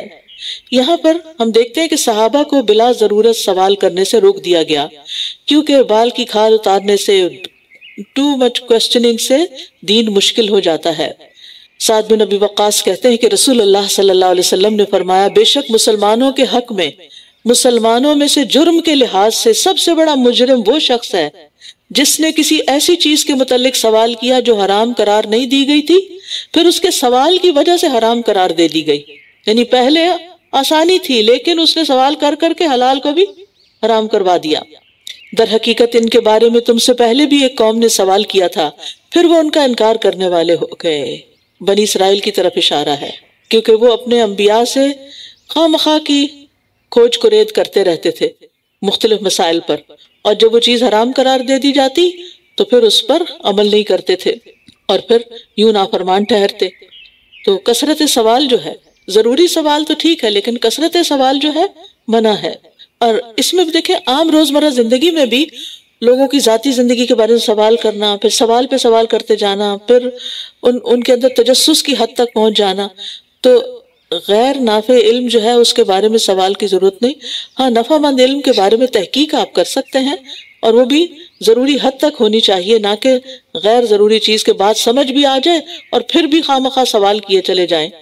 اللہ نے کوئی بحیرہ اور کوئی سائبہ اور کوئی وسیلہ اور کوئی حام مقرر نہیں کیا، لیکن وہ لوگ جنہوں نے کفر کیا وہ اللہ پر جھوٹ گھڑتے ہیں، اور ان میں سے اکثر لوگ عقل نہیں رکھتے۔ اہل عرب نے 4 قسم کے حلال جانوروں کو اپنے اوپر حرام کر رکھا تھا، یہاں اس کا ذکر کر دیا گیا کہ یہ بالکل جھوٹی بات ہے، اللہ نے ان کو حرام نہیں کیا۔ اور جب ان سے کہا جاتا ہے کہ اس کی طرف آؤ جو اللہ نے نازل کیا ہے اور رسول کی طرف، تو کہتے ہیں ہمیں وہی طریقہ کافی ہے جس پر ہم نے اپنے باپ دادا کو پایا ہے۔ کیا بھلا اگرچہ ان کے باپ دادا کچھ بھی علم نہ رکھتے ہوں اور نہ ہی وہ ہدایت یافتہ ہوں؟ عقل مند انسان کس راستے کی پیروی کرے گا؟ جو علم پر مبنی ہو، جو دلیل پر مبنی ہو، نہ کہ وہ صرف اندھا دھند آنکھیں بند کر کے باپ دادا کی تقلید کرتا چلا جائے گا۔ ایسے لوگ کبھی ترقی نہیں کر سکتے۔ اے لوگو جو ایمان لائے ہو، تم اپنی فکر کرو، جو بھٹک گیا وہ تمہیں کچھ نقصان نہ دے سکے گا جبکہ تم خود ہدایت پا چکے ہو۔ تم سب کا لوٹنا اللہ ہی کی طرف ہے، پھر وہ تمہیں بتائے گا جو کچھ تم کیا کرتے تھے۔ یعنی بار بار سمجھانے کے باوجود اگر کوئی نہیں سمجھتا تو انسان خود مضبوطی سے جمے رہے حق پر، ہدایت پر۔ اگر کوئی بھٹکتا ہے تو پھر اس کے بھٹکنے کا نقصان تمہیں نہیں ہوگا۔ لا یضرکم من ضل اذا اہتدیتم، اگر تم خود ہدایت پر ہو اور دوسرا نہیں تو پھر اس کا ہدایت پر نہ ہونا، گمراہ ہونا تمہارے لیے نقصان دہ نہیں۔ اور پھر یہ ہے کہ بعض اوقات ہم دوسروں کی اصلاح کرنے کی تو بڑی فکر کرتے ہیں اور اس فکر میں اپنے آپ کو ہی بھول جاتے ہیں۔ تو سب سے پہلے اپنی فکر کرنی چاہیے، نہ کہ دوسروں کے عیبوں کے پیچھے پڑ جائیں۔ گمراہ لوگ ہمارا کچھ نقصان نہیں کر سکتے لیکن ہمارے گناہ اور ہمارا بگاڑ ہمیں نقصان دے گا۔ ابن مسعود کہتے ہیں اس کا معنی آخری زمانے میں آئے گا، جب تک تمہاری بات کو قبول کیا جاتا رہے تم نیکی کا حکم دیتے رہو، بس جب تم مغلوب ہو جاؤ یعنی لوگ تم پہ غالب آ جائیں تو تم اپنی حفاظت کرو، یعنی اپنے آپ کو لازم کر لو، یعنی اپنی حفاظت کو لازم کر لو۔ یعنی پھر آپ سلام علیکم لا نبتغی الجاہلین، بحث مباحثہ چھوڑ دو۔ اس کا یہ مطلب نہیں ہے کہ دوسروں کی اصلاح کی کوئی فکر ہی نہ کریں ہم اور صرف اپنی ذات میں گم رہیں۔ اس کا مطلب یہ ہے کہ انسان اس حد تک دوسرے کو سمجھائے جب تک کوئی سمجھے، اور اگر کوئی نہیں سمجھے تو پھر اس کو اس کے حال پہ چھوڑ دیا جائے۔ ورنہ ہمیں تو اپنے آپ کو اور اپنے گھر والوں کو آگ سے بچانے کا حکم دیا گیا ہے، یا ایھا الذین آمنوا قوا انفسکم واہلیکم نارا۔ تو بات یہی ہے کہ ہر انسان اپنے عمل کا خود بدلہ پائے گا، اس لیے ایک حد تک تو دوسروں کی فکر کرنی چاہیے لیکن اپنے آپ کو گھلا نہیں دینا چاہیے اس فکر میں۔ بعض اوقات آپ دین کے رستے پر ہیں، آپ کے ہسبینڈ نہیں ہیں، آپ ان کو جو بھی سن کے جاتے ہیں یا جو بات آپ کو پتہ چلتی ہے آپ ان کو بتاتے ہیں اور وہ آپ کو ہمیشہ ڈانٹ دیتے ہیں، جھڑک دیتے ہیں، آپ موڈ آف کر لیتے ہیں اور گھر کی فضا خراب ہو جاتی ہے۔ تو پھر ظاہر ہے وہ قوام ہیں، وہ بھی ذمہ دار ہیں، ایڈلٹ ہیں، تو ان کا اگر وہ بات نہیں سنتے تو آپ کا کوئی نقصان نہیں، آپ گھر کی فضا کو خراب نہ کریں، ان کو پھر ان کے حال پہ چھوڑ دیں۔ جہاں کہیں مناسب موقع ہو تو اچھی کوئی بات شیئر کر لیں، ورنہ پیچھے نہ پڑیں اور کسی کا بھی پیچھے نہ پڑیں۔ بچوں کو بھی سمجھانے کے بعد ان کو چھوڑ دیں کیونکہ وہ ایک انڈیپینڈنٹ اینٹیٹی ہیں، وہ ہمارا مال نہیں ہے کہ ہم اپنی مٹھی میں اس کو بند کر کے رکھیں۔ بچوں کو بھی سپیس دیں، ان کو بھی سمجھانے کے بعد غلطی کرنے کی بھی گنجائش دیں۔ پھر فرمایا اے لوگو جو ایمان لائے ہو، جب تم میں سے کسی کو موت آئے تو وصیت کرتے وقت تم میں سے 2 عدل والوں کی گواہی ہوگی، یا تمہارے علاوہ 2 اور لوگوں کی۔ اگر تم زمین میں سفر کر رہے ہو پھر تمہیں موت کی مصیبت آ پہنچے تو شک کی صورت میں تم ان دونوں گواہوں کو نماز کے بعد روک لو گے، پھر وہ دونوں اللہ کی قسمیں کھائیں گے کہ ہم اس قسم سے کوئی قیمت نہیں لے رہے اگرچہ وہ رشتہ دار ہو، اور نہ ہم اللہ کی خاطر دی ہوئی گواہی کو چھپا رہے ہیں، اگر ہم ایسا کریں تو بے شک تب ہم یقیناً گناہگاروں میں سے ہوں گے۔ یہ اس کے پیچھے ایک خاص پس منظر ہے، لیکن بات یہی ہے کہ وصیت کرنے کا حکم دیا جا رہا ہے خاص طور پر اس شخص کو کہ جو سفر میں ہو اور اس کی موت کا وقت قریب آ چکا ہو، اسے لگے کہ وہ بچ نہیں سکتا تو اس کو وصیت کر دینی چاہیے۔ عبداللہ ابن عمر سے روایت ہے کہ نبی صلی اللہ علیہ وسلم نے فرمایا کسی مسلمان کو لائق نہیں کہ وہ 3 راتیں اس حال میں گزار دے کہ اس کے پاس اس کی وصیت نہ لکھی ہوئی ہو۔ عبداللہ بن عمر کہتے تھے جب سے میں نے یہ بات سنی ہے اس وقت سے میری وصیت میرے پاس موجود رہتی ہے، پھر اگر اس پر اطلاع ہو جائے کہ یہ دونوں یقینی طور پر گناہ کے مرتکب ہوئے ہیں تو وصیت کرنے والے کے 2 قریب ترین رشتہ دار ان دونوں کی جگہ کھڑے ہوں گے، ان میں سے جن کی حق تلفی ہوئی، پھر وہ دونوں اللہ کی قسمیں کھائیں گے کہ ہماری گواہی ان پہلے دونوں کی گواہی سے زیادہ سچی ہے اور ہم نے کوئی زیادتی نہیں کی، اگر ہم ایسا کریں تب ہم بلا شبہ ظالموں میں شمار ہوں گے۔ یہ طریقہ اس بات کے زیادہ قریب ہے کہ وہ گواہی کو اس کے اصل رخ پر لائیں گے یا وہ ڈریں گے کہ ان کی قسمیں ان ورثاء کی قسموں کے بعد رد کر دی جائیں گی، اور اللہ سے ڈرو اور سنو، اللہ نافرمان لوگوں کو ہدایت نہیں دیتا۔ یوم یجمع اللہ الرسل فیقول ماذا اجبتم قالوا لا علم لنا انک انت علام الغیوب، جس دن اللہ رسولوں کو جمع کرے گا پھر پوچھے گا کہ تمہیں کیا جواب دیا گیا تھا، یعنی تمہاری قوم کی طرف سے۔ وہ کہیں گے ہمیں کچھ علم نہیں، بے شک تو ہی غیب کی باتوں کا خوب علم رکھنے والا ہے۔ یہ سوال پیغمبروں سے کیوں کیا جائے گا؟ یہ اصل میں تو امتوں کو ڈانٹ ڈپٹ اور ملامت کرنے کے لیے ہوگا۔ اللہ تعالیٰ ان مجرموں سے نہیں پوچھے گا، پیغمبروں سے پوچھے گا تاکہ ان پر حجت پوری کر دی جائے۔ پیغمبر کہیں گے لا علم لنا، ہمیں علم نہیں، حالانکہ انہوں نے ان کے اندر عمر گزاری تھی، تو یہ کیوں کہیں گے ہمیں علم نہیں جبکہ انہیں علم تھا؟ یعنی ہم ان کا باطن نہیں جانتے، ہم ان کی اصلیت اور ان کی حقیقت نہیں جانتے، ہم تو صرف ظاہری چیزوں سے ہی واقف ہیں۔ اور یہاں اللہ تعالیٰ کا نام العلام آیا ہے، اور یہ علام جو ہے یہ علیم سے زیادہ مبالغے کا ہے، مبالغے کا صیغہ ہے۔ علیم جو ہے صفت مشبہ کا صیغہ ہے، اور علام جو ہے یعنی بہت زیادہ خوب جاننے والا، ظاہر کو بھی غیب کو بھی، اور اس علم میں اللہ تعالیٰ کو کوئی اور شریک بھی نہیں۔ اذ قال اللہ یا عیسی ابن مریم اذکر نعمتی علیک وعلی والدتک، جب اللہ فرمائے گا اے عیسی ابن مریم میری اس نعمت کو یاد کرو جو تم پر اور تمہاری والدہ پر ہوئی، جب میں نے روح القدس کے ساتھ تمہاری تائید کی، تم گہوارے اور ادھیڑ عمر میں لوگوں سے کلام کرتے تھے، اور جب میں نے تمہیں کتاب و حکمت اور تورات اور انجیل کی تعلیم دی، اور جب تم نے میرے اذن سے مٹی سے پرندے کی شکل کی مانند بناتے، اور جب تم میرے اذن سے مٹی سے پرندے کی شکل کی مانند بناتے پھر اس میں پھونک مارتے تو وہ میرے اذن سے پرندہ بن جاتا، اور تم پیدائشی اندھے اور برس والے کو میرے اذن سے اچھا کر دیتے، اور جب تم میرے اذن سے مردوں کو نکالتے تھے، اور جب میں نے بنی اسرائیل کو تم سے روکا تھا جب تم ان کے پاس واضح دلائل لے کر آئے، تو ان میں سے جنہوں نے کفر کیا کہنے لگے یہ تو کھلم کھلا جادو ہے۔ پچھلی آیت میں بتایا گیا کہ تمام رسولوں سے گواہی لی جائے گی، اور یہاں بتایا جا رہا ہے کہ عیسیٰ علیہ السلام سے گواہی لی جائے گی، یعنی عیسیٰ علیہ السلام سے بطور خاص سوال کیا جائے گا کیونکہ ان کی امت ان کے بعد ان کے رستے کو چھوڑ گئی۔ اور یاد کرو جب میں نے حواریوں کی طرف الہام کیا کہ مجھ پر اور میرے رسول پر ایمان لے آؤ، انہوں نے کہا ہم ایمان لے آئے، اور آپ گواہ رہیے کہ بے شک ہم مسلمان ہیں۔ جب حواریوں نے کہا اے عیسیٰ ابن مریم کیا تیرا رب یہ کر سکتا ہے کہ ہم پر آسمان سے کھانے کا ایک دسترخوان اتارے؟ اس نے کہا اللہ سے ڈرو اگر تم مومن ہو۔ یعنی حواریوں نے سوال کیوں کیا؟ ان کو اللہ تعالیٰ کی قدرت پر کوئی شک نہیں تھا، لیکن دلوں کے اطمینان کے لیے، جیسے ابراہیم علیہ السلام نے کیا تھا۔ اور یہ جو کہہ رہے ہیں حل یستطیع ربک، اس کا یہ مطلب نہیں تھا ان کا کہ اللہ تعالیٰ کی قدرت سے باہر ہے، یعنی اس کا مطلب یہ تھا کہ کیا اللہ تعالیٰ کی حکمت کے خلاف تو نہیں، یا اس میں کوئی امر مانے تو نہیں، قالوا نريد أن نأكل منها وتطمئن قلوبنا ونعلم أن قد صدقتنا ونكون عليها من الشاهدين.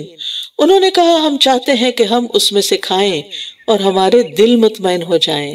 وتطمئن قلوبنا، اور ہم جان لیں کہ تم نے ہم سے سچ کہا تھا اور ہم اس پر گواہی دینے والوں میں سے ہو جائیں، یعنی علم یقینی ہو جائے.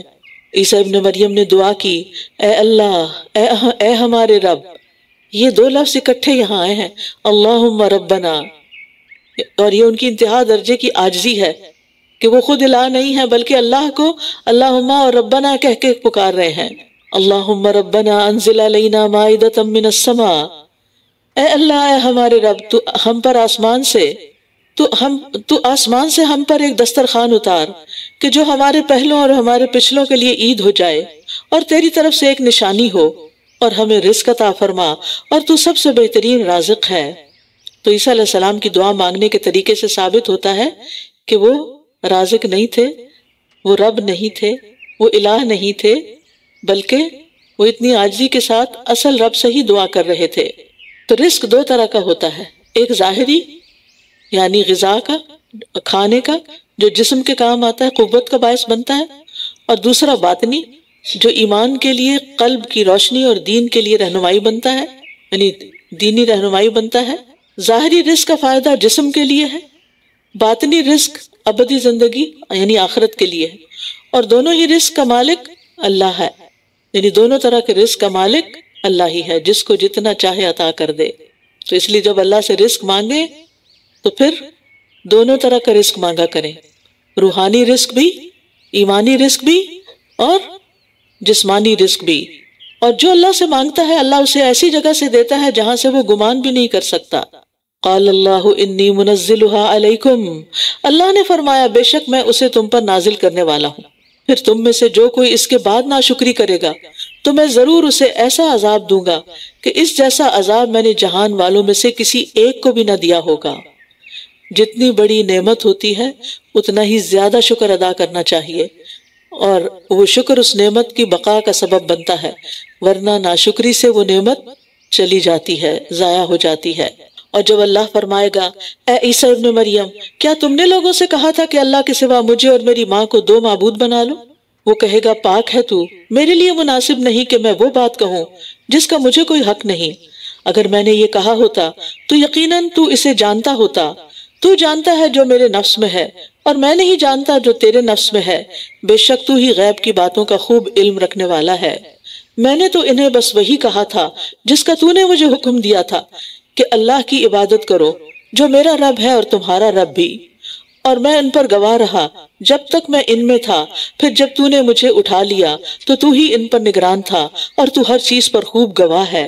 ان تعذبهم فانهم عبادك وان تغفر لهم فانك انت العزیز الحکیم، اگر تو انہیں عذاب دے تو بے شک وہ تیرے بندے ہیں، تو دے سکتا ہے، اور اگر تو انہیں بخش دے تو بے شک تو بہت زبردست، بہت حکمت والا ہے.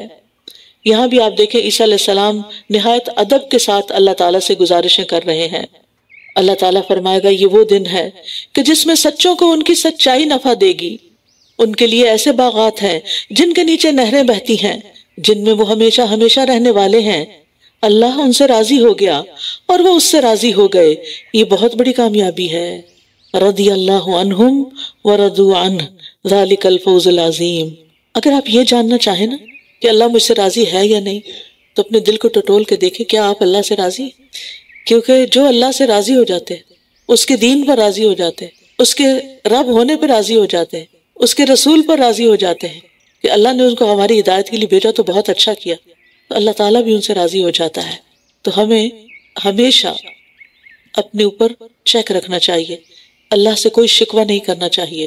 اور خاص طور پر اگر کوئی تقدیر میں ایسی چیز ہو جو آپ کو بہت زیادہ پریشان کر رہی ہو تو اس پر بھی اللہ سبحانہ وتعالیٰ کی طرف رجوع کریں اور اللہ کے فیصلوں پر راضی رہیں. اور یہاں جو بڑی اہم بات اس آیت میں کی گئی ہے وہ یہ کہ اس دن سچوں کو سچائی فائدہ دے گی، جھوٹ کام نہیں آئے گا. دنیا کے کام، دنیا کے مشکل وقت آپ جھوٹ سے گزار لیتے ہیں، لیکن وہاں جھوٹ سے وہ مشکل نہیں ٹلے گی. للہ ملک السماوات والارض وما فیہن وہو علی کل شیء قدیر. اللہ ہی کے لیے ہے بادشاہت آسمانوں اور زمین کی اور جو کچھ ان میں ہے، اور وہ ہر چیز پر خوب قدرت رکھنے والا ہے۔ سورۃ الانعام۔ سب تعریف اللہ کے لیے ہے۔ الحمدللہ الذی خلق السماوات والارض وجعل الظلمات والنور ثم الذین کفروا بربہم یعدلون۔ سب تعریف اللہ کے لیے ہے جس نے آسمانوں اور زمین کو پیدا کیا اور اسی نے اندھیروں اور روشنی کو بنایا۔ پھر وہ لوگ جنہوں نے کفر کیا اپنے رب کے ساتھ دوسروں کو برابر قرار دے رہے ہیں، دوسروں کو برابر قرار دیتے ہیں۔ سورۃ الانعام الحمدللہ کے ساتھ شروع ہو رہی ہے۔ یہ 5 سورتوں میں سے دوسری سورت ہے جن کا آغاز الحمدللہ سے ہوتا ہے۔ اس کے علاوہ سورۃ الفاتحہ کے علاوہ الکہف، سبا اور فاطر بھی اللہ کی تعریف سے شروع ہوتی ہیں۔ حمد میں محبت اور تعظیم دونوں ہی ملی ہوئی ہوتی ہیں۔ حقیقت یہ ہے کہ ہمیں جو کچھ ملا ہے اللہ ہی کی طرف سے ہے اور اس پر اللہ ہی کی تعریف کرنی چاہیے۔ وہی ہے جس نے تمہیں مٹی سے پیدا کیا، پھر اس نے موت کا ایک وقت مقرر کیا اور قیامت کا وقت مقرر بھی اسی کے پاس ہے، پھر بھی تم شک کرتے ہو۔ انسان کی تخلیق مٹی سے ہوئی۔ حدیث میں آتا ہے اللہ عز و جل نے آدم کو ایک مٹھی مٹی سے پیدا کیا تھا جو اس نے ساری زمین سے اکٹھی کی تھی۔ یہی وجہ ہے کہ بنی آدم زمین ہی کی طرح ہیں، چنانچہ کچھ سفید ہیں، کچھ سرخ ہیں، کچھ سیاہ فام ہیں اور کچھ اس کے درمیان۔ اسی طرح کچھ خبیث ہیں، کچھ عمدہ ہیں، کچھ نرم ہیں، کچھ غمگین اور کچھ ان کے درمیان۔ جیسی مٹی ویسا مزاج۔ اور وہ اللہ ہی معبود برحق ہے۔ آسمانوں میں اور زمین میں وہ تمہارے پوشیدہ اور ظاہر کو جانتا ہے، اور وہ جانتا ہے جو کچھ تم کماتے ہو۔ یعنی اللہ تعالیٰ سے کچھ بھی پوشیدہ نہیں، لہٰذا ظاہر اور باطن میں اللہ کا بندہ بننا چاہیے اور اس کے منع کردہ کاموں سے بچنا چاہیے۔ دنیاوی اعمال ہوں یا دینی اعمال، سب کو اللہ جانتا ہے، اور ان کے پاس ان کے رب کی نشانیوں میں سے جو نشانی بھی آتی ہے وہ اس سے منہ پھیر لیتے ہیں، ناقدری کرتے ہیں، نشانیوں کی بھی ناقدری کرتے ہیں۔ تو جو آیات کی نشانیوں کی ناقدری کرتا ہے وہ پھر ہدایت کیسے پا سکتا ہے؟ بس بے شک انہوں نے حق کو جھٹلا دیا جبکہ وہ ان کے پاس آ چکا تھا، تو جلد ہی ان کے پاس اس چیز کی خبریں آ جائیں گی جس کا وہ مذاق اڑاتے رہے ہیں، یعنی عذاب کی۔ کیا انہوں نے دیکھا نہیں کہ ہم نے ان سے پہلے کتنی ہی قوموں کو ہلاک کر دیا جنہیں ہم نے زمین میں ایسا اقتدار دے رکھا تھا جو ہم نے تمہیں نہیں دیا، اور ہم نے ان پر آسمان سے بہت برسنے والا می بھیجا، اور ہم نے نہریں بنائیں جو ان کے نیچے بہتی تھیں، پھر ہم نے انہیں ان کے گناہوں کی وجہ سے ہلاک کر دیا، اور ان کے بعد ہم نے دوسری قومیں اٹھائیں۔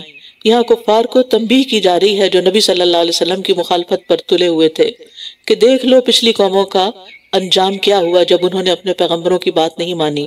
ہم دیکھتے ہیں کہ بعض اوقات ہم بھی نافرمانیاں کر رہے ہوتے ہیں لیکن ہماری نعمتوں میں کمی نہیں ہوتی، تو یاد رکھیے یہ استدراج کے طور پر ہوتا ہے۔ اللہ تعالیٰ کسی کو بھی ایک دم نہیں پکڑتا، ڈھیل دیتا رہتا ہے۔ نبی صلی اللہ علیہ وسلم نے فرمایا اگر تم دیکھو کہ اللہ تعالیٰ کسی شخص کو اس کی نافرمانیوں کے باوجود دنیا میں اسے وہ کچھ عطا فرما رہا ہے جو وہ چاہتا ہے، یعنی جو انسان چاہتا ہے، تو یہ استدراج یعنی ڈھیل دینے کے بعد فوراً پکڑ لینا ہے۔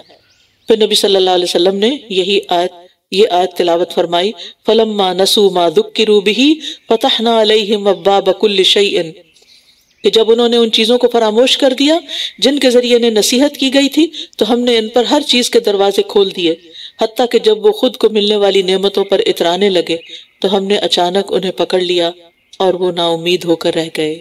یعنی نافرمانیوں کے باوجود اگر نعمتیں ملی ہوئی ہیں تو پھر اللہ سے ڈرو، ایسا نہ ہو کہ اچانک پکڑ آ جائے۔ وَلَوْ نَزَّلْنَا عَلَيْكَ كِتَابًا فِي قِرْطَاسٍ، اور اگر ہم آپ پر کاغذ پر لکھی ہوئی ایک کتاب نازل کرتے پھر وہ اسے اپنے ہاتھوں سے چھو بھی لیتے، ٹچ کر لیتے، تب بھی جن لوگوں نے کفر کیا وہ ضرور کہتے کہ یہ تو کھلا جادو ہے، یعنی پھر بھی یقین نہ کرتے۔ جنہوں نے نہیں ماننا ہوتا وہ نہیں مانتے۔ اور انہوں نے کہا کہ اس پر کوئی فرشتہ کیوں نہیں اتارا گیا، اور اگر ہم کوئی فرشتہ اتار دیتے تو معاملہ کا فیصلہ ہی کر دیا جاتا، پھر وہ مہلت نہ دیے جاتے، اور اگر ہم اس رسول کو ایک فرشتہ بناتے تو ہم اسے لازماً ایک آدمی ہی بناتے، اور ہم ان کو اسی شبے میں ڈال دیتے جس میں یہ اب پڑے ہوئے ہیں۔ یعنی اللہ تعالیٰ کے لیے فرشتوں کو رسول بنا کر بھیجنا کچھ مشکل نہیں ہے۔ یہ اس لیے نہیں اللہ نے انسان کو بھیجا کہ اللہ تعالیٰ کو مشکل تھی کوئی، اس کے لیے ناممکن تھا. لیکن بات یہ ہے کہ فرشتے تو نظر نہیں آتے. اگر وہ رسول ہوتے اور ان کو کوئی دیکھ بھی نہ سکتا تو پھر ان کی پیروی کیسے ہوتی؟ تو انسانوں کی شکل دیکھی جاتی ہے. اور پھر یہ ہے کہ اگر فرشتے کو رسول بنایا جاتا تو پھر ایک اور اعتراض ہوتا کہ یہ کیسا رسول ہے جسے ہم دیکھ بھی نہیں سکتے. اب یہ تو نہیں ہو سکتا نا کہ یعنی دو میں سے ایک چیز ہوتی، یا تو فرشتہ نظر نہ آتا یا نظر آتا تو انسانی شکل میں نظر آتا. تو پھر اگر انسان ہی نظر آنا تو اس نے تو انسانوں میں سے رسول کیوں نہیں؟ اور حکمت کیا ہے کہ انسانوں کے مزاج کو زیادہ سمجھتے ہیں اور ان کے لیے زیادہ بہترین رہنمائی کر سکتے ہیں. اور یقیناً آپ سے پہلے کئی رسولوں کا مذاق اڑایا گیا، تو ان میں سے جن لوگوں نے مذاق اڑایا انہیں اسی نے گھیر لیا جس کا وہ مذاق اڑایا کرتے تھے. تو یہاں بڑی تسلی دی جا رہی ہے نبی صلی اللہ علیہ وسلم کو، اور ہمیں بھی اس میں تسلی پانی چاہیے کہ اگر ہم دین کے راستے پہ چلیں گے تو مذاق اڑایا جائے گا، لیکن اگر کوئی مذاق اڑائے تو دل شکستہ نہ ہو، پریشان نہ ہو، غمگین نہ ہو، کیونکہ تمام انبیاء کا مذاق اڑایا گیا. اور اس وقت انسان کیا یاد رکھے کہ آخرت تو متقین کے لیے ہی ہے. یہ تو چند دن کی بات ہے. کہہ دیجئے چلو پھرو زمین میں، پھر دیکھو کیسا ہوا انجام جھٹلانے والوں کا. کہہ دیجئے کس کا ہے جو کچھ آسمانوں اور زمین میں ہے؟ کہہ دیجئے اللہ ہی کا ہے. اس نے اپنی ذات پر رحمت کرنا لازم کر لیا ہے. وہ تمہیں قیامت کے دن ضرور جمع کرے گا جس کے آنے میں کوئی شک نہیں ہے. وہ لوگ جنہوں نے اپنے آپ کو خسارے میں ڈالا بس وہ ایمان نہیں لائیں گے. اللہ تعالیٰ نے اپنی ذات پر رحمت لکھ رکھی ہے. اس کا مطلب یہ ہے کہ وہ نیک و بد سب پر اپنی رحمت فرماتا ہے، لیکن کامل رحمت اللہ کے نیک بندوں کے لیے ہے اور باقی لوگوں کے لیے وقتی رحمت ہے، آخر میں ان کی پکڑ ہے. وَلَهُ مَا سَكَنَ فِي اللَّيْلِ وَالنَّهَارِ، اور اسی کی ملکیت میں ہے جو کچھ دن اور رات میں ٹھہرا ہوا ہے، اور وہ خوب سننے والا خوب جاننے والا ہے. کہہ دیجئے کیا میں اللہ کے سوا کسی اور کو اپنا سرپرست بنا لوں؟ وہ اللہ جو آسمانوں اور زمین کا پیدا کرنے والا ہے، حالانکہ وہی کھلاتا ہے اور وہ کھلایا نہیں جاتا. کہہ دیجئے بے شک مجھے حکم دیا گیا ہے کہ میں سب سے پہلا فرما برداری کرنے والا بن جاؤں، اور یہ کہ آپ ہرگز شرک کرنے والوں میں سے نہ ہوں. کہہ دیجئے کہ اگر میں نے اپنے رب کی نافرمانی کی تو بے شک میں ایک بڑے دن کے عذاب سے ڈرتا ہوں. نبی صلی اللہ علیہ وسلم کی زبان سے یہ بات کہلوائی جا رہی ہے کہ اگر میں نافرمانی کروں تو مجھے بھی اپنے رب سے ڈر لگتا ہے. یعنی آپ کی زبان سے اعلان کروا دیا گیا ہے کہ نیک بندے سے بھی نافرمانی کا ارتکاب ہو جائے اور وہ توبہ نہ کرے تو اس کی بھی پکڑ ہو سکتی ہے. تو کبھی بھی بے فکر ہو کے نہ بیٹھ رہے ہیں کہ ہم بڑے نیک ہیں، ہم نمازیں بھی پڑھتے ہیں، صدقہ خیرات بھی کرتے ہیں، تو کیا ہوا اگر ہم کچھ کام نہ بھی کریں اور کوئی غلط کام بھی کر لیں. نہیں، ہمیشہ اللہ سے ڈرتے ہوئے زندگی بسر کرنی چاہیے. جس کسی سے اس دن وہ عذاب پھیر دیا گیا تو یقیناً اس نے اس پر رحم کیا، اور یہی واضح کامیابی ہے. وَإِن يَمْسَسْكَ اللَّهُ بِضُرٍّ فَلَا كَاشِفَ لَهُ إِلَّا هُوَ وَإِن يَمْسَسْكَ بِخَيْرٍ فَهُوَ عَلَى كُلِّ شَيْءٍ قَدِيرٌ. اور اگر اللہ تمہیں کوئی نقصان پہنچائے تو اس کے سوا کوئی اسے دور کرنے والا نہیں، اور اگر وہ تمہیں کوئی خیر پہنچائے تو وہ ہر چیز پر خوب قدرت رکھنے والا ہے. تو اس سے کیا پتہ چلتا ہے کہ نفع نقصان کا مالک صرف اللہ ہے. اگر وہ نقصان پہنچائے تو کوئی اور دور نہیں کر سکتا. فلا کاشف لہ الا ہو. اور اگر وہ خیر پہنچانے کا ارادہ کر لے تو وہ پوری طرح خیر پہنچا سکتا. کوئی انسان روک ہی نہیں سکتا. ہر نماز کے بعد ہم دعا پڑھتے ہیں اللہم لا مانع لما اعطیت ولا معطی لما منعت ولا ينفع ذا الجد منک الجد وهو القاہر فوق عباده وهو الحکیم الخبیر. اور وہ اپنے بندوں پر پوری طرح غلبہ رکھنے والا ہے اور وہ بہت حکمت والا خوب باخبر ہے. قل ای شیء اکبر شہادتا قل ای شیء اکبر شہادتا قل اللہ شہید بینی و بینکم. کہہ دیجئے کون سی چیز گواہی کے اعتبار سے سب سے بڑی ہے؟ کہہ دیجئے اللہ جو میرے اور تمہارے درمیان گواہ ہے، اور میری طرف یہ قرآن وحی کیا گیا ہے تاکہ میں اس کے ذریعے تمہیں اور جس جس کو یہ پہنچے ان سب کو خبردار کر دوں. اسی لیے آپ دیکھیں کہ مسلسل جو سپارے آپ پڑھ رہے ہیں اس میں آپ دیکھ رہے ہیں کہ اللہ سبحانہ وتعالیٰ سب کو خبردار کر رہے ہیں. اہل کتاب ہوں، بنی اسرائیل ہوں، یہود و نصارہ ہوں، مشرکین ہوں، مشرکین مکہ ہوں، حتیٰ کہ اہل ایمان بھی. تو سب کے لیے اس کتاب کے اندر وارننگز ہیں کہ اس کے مطابق اپنا عمل درست کر لو. یعنی بعض اوقات ہم کوئی سخت بات پڑھتے ہیں تو ہم کہتے ہیں کہ اللہ تعالیٰ نے ایسا کیوں فرمایا، لیکن بات یہ کہ اللہ تعالیٰ نے جو بھی ایسے احکامات دیے ہیں وہ دراصل ہمارے ہی فائدے کے لیے دیے ہیں۔ بعض باتیں صرف اس وقت سمجھ آتی ہیں جب کوئی ڈانٹ کے بات کرے۔ کیا واقعی تم گواہی دیتے ہو کہ بے شک اللہ کے ساتھ کچھ اور معبود بھی ہیں؟ کہہ دیجئے میں گواہی نہیں دیتا۔ کہہ دیجئے بے شک وہ ایک ہی معبود ہے اور میں بری ذمہ ہوں ان سے جنہیں تم شریک ٹھہراتے ہو۔ وہ لوگ جنہیں ہم نے کتاب دی وہ اسے اس طرح پہچانتے ہیں جیسے وہ اپنے بیٹوں کو پہچانتے ہیں۔ وہ لوگ جنہوں نے اپنے آپ کو خسارے میں ڈالا سو وہ ایمان نہیں لائیں گے۔ اہل کتاب اپنے دلوں میں نبی صلی اللہ علیہ وسلم کی سچائی کو مانتے تھے، انہیں شک نہیں تھا، جیسے کسی کو اپنے بیٹے کو پہچاننے میں کوئی شک نہیں ہوتا، لیکن ضد اور ہٹ درمی کی وجہ سے اقرار نہیں کرتے تھے، کہتے نہیں تھے، انکار کر کے اپنے آپ کو خسارے میں ڈال رہے تھے۔ تو ایسے لوگوں سے ایمان کی امید نہیں رکھی جا سکتی۔ جو شخص ضد میں آ جائے نا، پر اس سے پھر کسی خیر کی توقع نہ رکھے۔ اور اس سے بڑا ظالم کون ہے جو اللہ پر جھوٹ گھڑ لے یا اس کی آیات کو جھٹلائے؟ بے شک ظالم لوگ فلاح نہیں پائیں گے۔ اور جس دن ہم ان سب کو اکٹھا کریں گے، پھر ہم ان شرک کرنے والوں سے پوچھیں گے کہاں ہے تمہارے وہ شریک جن کے معبود ہونے کا تم دعویٰ کرتے تھے؟ پھر ان کا عذر بس یہی ہوگا کہ یہ کہیں گے قسم اللہ کی جو ہمارا رب ہے، ہم شرک کرنے والے نہ تھے۔ سبحان اللہ، یعنی سب کچھ کر کے اور وہاں جھوٹ بولیں گے۔ سمجھتے ہوں گے جیسے دنیا میں جھوٹ بول کے کام نکال لیتے تھے، یہاں بھی کچھ ہو جائے گا، یہاں بھی مسئلہ حل ہو جائے گا۔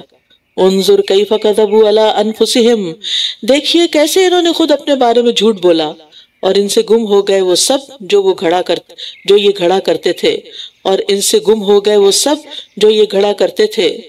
اور ان میں سے کوئی وہ ہے جو آپ کی طرف کان لگاتا ہے، اور ہم نے ان کے دلوں پر پردے ڈال دیے ہیں کہ وہ اسے سمجھ ہی نہ سکیں، اور ان کے کانوں میں بوجھ ہے، اور اگر یہ ہر نشانی دیکھ لیں تب بھی اس پر ایمان نہیں لائیں گے، یہاں تک کہ جب یہ آپ کے پاس آتے ہیں تو آپ سے جھگڑا کرتے ہیں۔ یہ لوگ جنہوں نے کفر کیا کہتے ہیں کہ یہ تو محض پہلوں کی کہانیاں ہیں، اور یہ دوسروں کو بھی اس سے روکتے ہیں اور خود بھی اس سے رکے رہتے ہیں، اور یہ محض اپنے آپ ہی کو ہلاک کر رہے ہیں، اور یہ شعور نہیں رکھتے۔ یعنی یہ لوگ صرف خود ہی قرآن کے بارے میں ڈاؤٹس نہیں رکھتے یا تان و تشنیع نہیں کرتے، بلکہ اوروں کو بھی اس طرف آنے سے روکتے ہیں۔ اور آپ دیکھیے افسوس کے ساتھ کہنا پڑتا ہے کہ ہم مسلمانوں کے اندر ایسے لوگ ہیں کہ جو قرآن پڑھنے سے لوگوں کو خاص طور پر ترجمہ پڑھنے سے روکتے ہیں اور خود بھی دور رہتے ہیں۔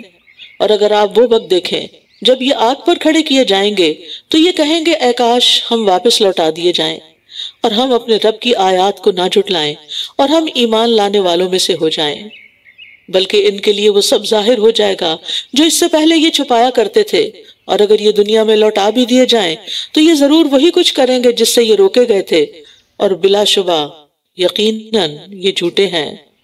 یعنی قیامت کے دن ہر چیز کی حقیقت کھل جائے گی۔ اس سے پہلے جس کفر اور شرک اور نفاق کو وہ جھوٹی قسمیں کھا کے چھپانے کی کوشش کر رہے تھے، اس کی اصل حقیقت کھل جائے گی۔ وَقَالُوا إِنْ هِيَ إِلَّا حَيَاتُنَا الدُّنْيَا وَمَا نَحْنُ بِمَبْعُوثِينَ، اور یہ کہتے ہیں کہ ہماری یہ دنیا کی زندگی اصل زندگی ہے اور ہم ہرگز اٹھائے جانے والے نہیں ہیں۔ یعنی قیامت کا انکار کرتے ہیں، مرنے کے بعد دوبارہ زندہ ہونے کا انکار کرتے ہیں۔ اور اگر آپ وہ وقت دیکھیں جب یہ اپنے رب کے سامنے کھڑے کیے جائیں گے تو وہ فرمائے گا کیا یہ حق نہیں ہے؟ یہ کہیں گے کیوں نہیں، ہمارے رب کی قسم۔ وہ فرمائے گا پھر چکھو عذاب اس کفر کی وجہ سے جو تم کیا کرتے تھے۔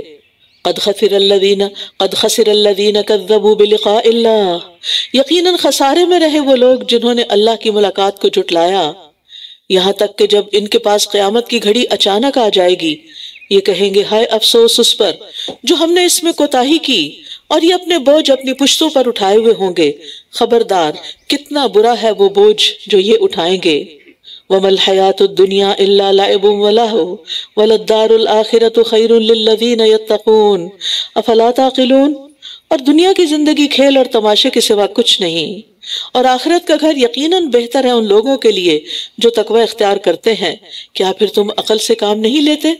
دنیا کی زندگی کی حقیقت بتائی جا رہی ہے، اور دنیا کے مقابلے میں آخرت کی بہتری کی بات کی جا رہی ہے، لیکن وہ کس کے لیے بہتر ہوگی؟ جو تقوی اختیار کرتے ہیں۔ تو اللہ تعالیٰ فرماتے ہیں کہ ایک عارضی چیز اور ایک کمتر درجے کی چیز کو تم زیادہ اہمیت دے رہے ہو اس پر جو پائیدار ہے اور ہمیشہ رہنے والی ہے اور سب سے بہترین ہے، کیا تو عقل سے کام نہیں لیتے؟ افلا تعقلون؟ بلا شبہ ہم جانتے ہیں کہ واقعی یہ باتیں آپ کو غمگین کرتی ہیں جو یہ کہتے ہیں، تو در حقیقت یہ آپ کو نہیں جھٹلاتے بلکہ یہ ظالم اللہ کی آیات کا انکار کرتے ہیں۔ نبی صلی اللہ علیہ وسلم کو یہاں تسلی دی جا رہی ہے کہ جب تک نبوت کا دعویٰ نہیں کیا تھا آپ نے تو آپ کی قوم آپ کو صادق اور امین کہتی تھی۔ جو ہی آپ نے اپنے نبوت کا اعلان کیا، اللہ کی آیات سنانا شروع کی، تو ان میں سے اکثر آپ کی مخالفت پر کمر بستہ ہو گئے اور نعوذ باللہ آپ کو جھوٹا قرار دینے لگے۔ تو آپ کو تسلی دی جا رہی ہے کہ آپ فکر نہیں کریں، یہ آپ کے اوپر نہیں آ رہی بات، آپ تو ہماری آیات سناتے ہیں، یہ تو دراصل ہمیں جھوٹا قرار دے رہے ہیں، ہماری آیات کو جھٹلا رہے ہیں۔ وَلَقَدْ كُذِّبَتْ رُسُلٌ مِّن قَبْلِكَ فَصَبَرُوا عَلَىٰ مَا كُذِّبُوا وَأُوذُوا حَتَّىٰ أَتَاهُمْ نَصْرُنَا، اور یقیناً آپ سے پہلے بھی کئی رسول جھٹلائے گئے تو انہوں نے صبر کیا اس پر جو وہ جھٹلائے گئے اور ستائے گئے، یہاں تک کہ ہماری مدد ان کے پاس آ گئی، اور اللہ کے کلمات کو کوئی بدلنے والا نہیں، اور یقیناً آپ کے پاس رسولوں کی کچھ خبریں آ چکی ہیں۔ تو اس سے پتہ چلتا ہے کہ دوسروں کے جھٹلانے کی پرواہ کیے بغیر سکون سے دعوت کا کام جاری رکھنا چاہیے۔ سب لوگ آپ کے ہم خیال نہیں ہو سکتے، آپ سے متفق نہیں ہو سکتے، آپ کے ساتھ نہیں چل سکتے، تو کیا آپ ان کے الگ ہونے پر غمگین ہی ہوتے رہیں گے، دکھی ہوتے چلے جائیں گے؟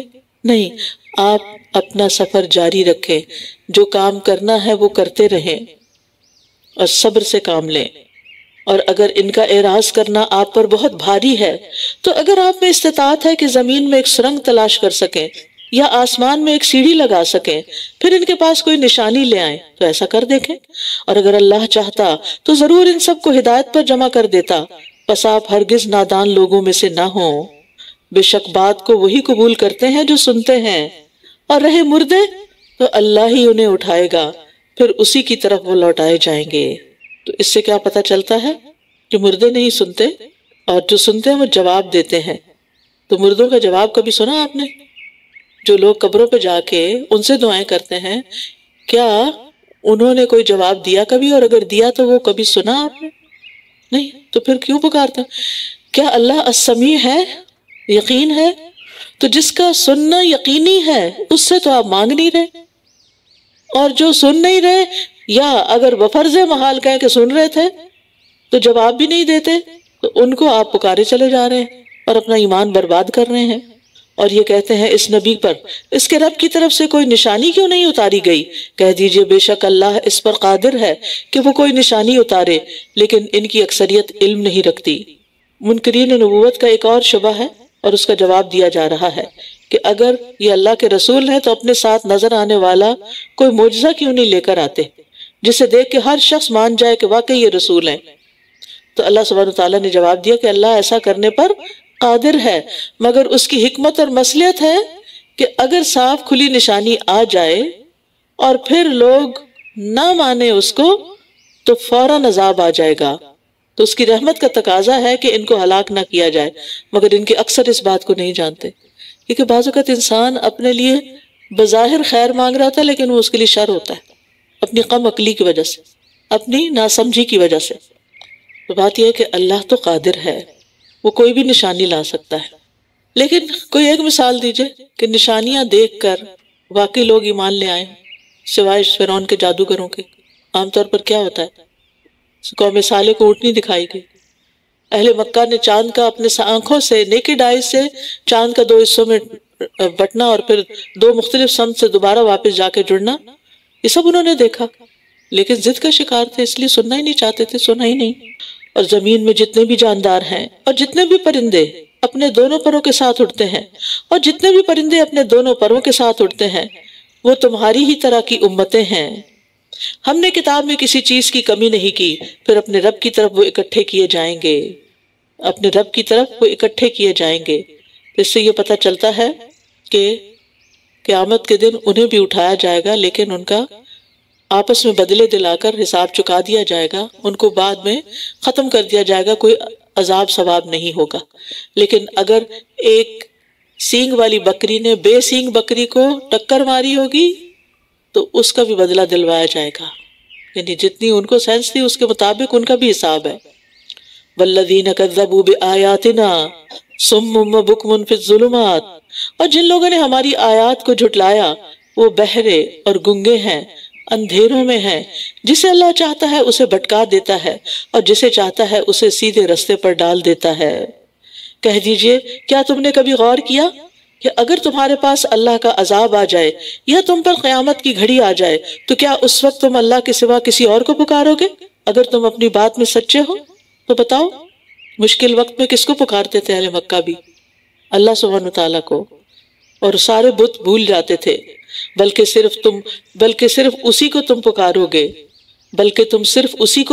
گے، پھر اگر وہ چاہے گا تو اس مصیبت کو دور کر دے گا جس کے لیے تم اسے پکارو گے، اور تم بھول جاؤ گے جنہیں تم شریک ٹھہراتے تھے۔ اور یقیناً ہم نے آپ سے پہلے کئی امتوں کی طرف رسول بھیجے، پھر ہم نے انہیں تنگی اور تکلیف کے ساتھ پکڑ لیا تاکہ وہ بھی عاجزی کریں۔ پھر کیوں نہ انہوں نے عاجزی اختیار کی جب ان پر ہمارا عذاب آیا، پھر کیوں انہوں نے عاجزی اختیار نہ کی جب ان پر ہمارا عذاب آیا، بلکہ ان کے دل اور سخت ہو گئے اور شیطان نے ان کے لیے خوبصورت بنا دیا جو کچھ وہ کیا کرتے تھے۔ فَلَمَّا نَسُوا مَا ذُكِّرُوا بِهِ فَتَحْنَا عَلَيْهِمْ أَبْوَابَ كُلِّ شَيْءٍ، پھر جب وہ اسے بھول گئے جس کی ان کو نصیحت کی گئی تھی تو ہم نے ان پر ہر عمدہ چیز کے دروازے کھول دیے، یہاں تک کہ جب وہ اس پر اترانے لگے جو وہ دیے گئے تھے تو ہم نے ان کو اچانک پکڑ لیا، تب وہ بالکل مایوس ہو کر رہ گئے۔ پس جڑ کاٹ دی گئی ان لوگوں کی جنہوں نے ظلم کیا تھا، اور سب تعریف اللہ کے لیے ہے جو سارے جہانوں کا رب ہے۔ کہہ دیجئے کیا تم نے غور کیا کہ اگر اللہ تمہاری سماعت اور تمہاری نگاہیں لے جائے اور تمہارے دلوں پر مہر لگا دے تو اللہ کے سوا کون سا معبود ہے جو انہیں تمہارے پاس واپس لا دے؟ دیکھیے کیسے ہم آیات کو پھیر پھیر کر لاتے ہیں، پھر بھی یہ اعراض کرتے ہیں۔ کہہ دیجئے کیا غور کیا تم نے اگر اللہ کا عذاب تم پر اچانک یا علانیہ آ جائے تو کیا ظالم قوم کے سوا کوئی اور ہلاک کیا جائے گا؟ اور ہم رسولوں کو صرف خوشخبری دینے والے اور خبردار کرنے والے بنا کر بھیجتے ہیں، پھر جو کوئی ایمان لے آئے اور اصلاح کر لے تو ان پر نہ کوئی خوف ہوگا اور نہ وہ غمگین ہوں گے، اور جن لوگوں نے ہماری آیات کو جھٹلایا انہیں عذاب چھو کر رہے گا اس وجہ سے کہ وہ نافرمانی کرتے تھے۔ کہہ دیجئے میں تم سے یہ نہیں کہتا کہ میرے پاس اللہ کے خزانے ہیں، اور نہ میں غیب جانتا ہوں، اور نہ میں تم سے یہ کہتا ہوں کہ میں کوئی فرشتہ ہوں، میں تو صرف اس چیز کی پیروی کرتا ہوں جو میری طرف وحی کی جاتی ہے۔ کہہ دیجئے کیا نابینا اور دیکھنے والا برابر ہو سکتے ہیں؟ کیا پھر تم غور و فکر نہیں کرتے؟ اہل مکہ نبی صلی اللہ علیہ وسلم سے مطالبہ کر رہے تھے کہ اگر تم اللہ کے رسول ہو تو اللہ تعالیٰ سے مطالبہ کرو کہ ہمیں دنیا کا ساز و سامان اور فراوانی حاصل ہو جائے۔ تو اس آیت میں اس بات کا جواب دیا جا رہا ہے کہ میرے پاس اللہ کے خزانے نہیں، نہ میں غیب جانتا ہوں، نہ میں فرشتہ ہوں۔ مال عطا کرنا، خزانے عطا کرنا صرف اللہ کا کام ہے، غیب جاننا بھی اللہ کی صفت ہے، اور اسی طرح فرشتہ رسول نہیں ہوتا، انسانوں کے لیے انسان ہی رسول ہوتے ہیں۔ اور اس قرآن کے ذریعے ان لوگوں کو خبردار کیجئے جو ڈرتے ہیں کہ وہ اپنے رب کی طرف اکٹھے کیے جائیں گے، نہ ان کا اس کے سوا کوئی دوست ہوگا اور نہ سفارشی، تاکہ وہ تقوی اختیار کریں۔ یعنی لوگوں کو ڈرانے کا فائدہ کیا ہوگا کہ ان کا خوف بڑھ جائے گا اور وہ گناہوں سے بچنے لگیں گے جن سے ابھی تک نہیں بچے۔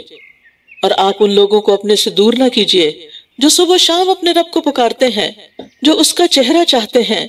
آپ پر ان کے حساب میں سے کچھ نہیں اور نہ آپ کے حساب میں سے ان پر کوئی چیز ہے، اگر پھر بھی آپ انہیں دور کریں تو آپ حق تلفی کرنے والوں میں سے ہو جائیں گے۔ سعد رضی اللہ عنہ بیان کرتے ہیں کہ ہم 6 آدمی رسول اللہ صلی اللہ علیہ وسلم کے پاس بیٹھے تھے۔ مشرکین نے کہا ان لوگوں کو اپنی مجلس سے نکال دیں تاکہ ہم پر جرأت نہ کر سکیں۔ ان لوگوں میں میں تھا، ابن مسعود تھے، حذیل کا ایک اور آدمی، اور 2 اور جن کا میں نام نہیں لیتا۔ تو رسول اللہ صلی اللہ علیہ وسلم کے دل میں اللہ نے جو چاہا خیال آیا۔ آپ ابھی سوچ ہی رہے تھے کہ اللہ تعالیٰ نے آیت نازل فرما دی۔ یعنی مشرکین نے کیا مطالبہ کیا تھا؟ ان لوگوں کو مجلس سے نکال دیں پھر ہم آئیں گے، ہم ان کے برابر نہیں بیٹھ سکتے۔ اب جو بھی آپ سوچ رہے تھے اللہ تعالیٰ نے آیت اتار دی کہ نہیں، آپ ان کو دور نہیں پھینکیں گے، آپ ان کو اپنے سے دور نہیں کریں گے۔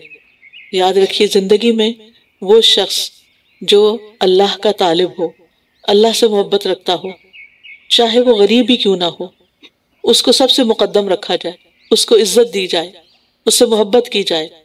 ہم دعا بھی کرتے ہیں نا، اللہم ارزقنا حبک وحب من یحبک وحب عمل یقربنی الی حبک۔ اور اسی طرح ہم نے ان کے بعض کو بعض کے ذریعے آزمایا تاکہ وہ کہیں کیا یہی وہ لوگ ہیں جن پر اللہ نے ہمارے درمیان میں سے احسان کیا ہے؟ کیا اللہ شکر کرنے والوں کو بخوبی جاننے والا نہیں؟ اب ہوا یہ کہ یہ کمزور لوگ جو تھے، ان کا ایمان لانا سرداروں کے لیے آزمائش بن گیا۔ آپ جانتے ہیں کہ ابتدا میں نبی صلی اللہ علیہ وسلم پر ایمان لانے والوں کی اکثریت کمزور مردوں، عورتوں، لونڈیوں، غلاموں کی تھی۔ دولت مند لوگ، جو انفلوئنشل لوگ ہوتے ہیں، وہ بہت کم تھے۔ اب دوسرے لوگ آگے نکل گئے، یہ پیچھے رہ گئے، اب یہ ایک اور فتنہ بن گیا ان کے لیے۔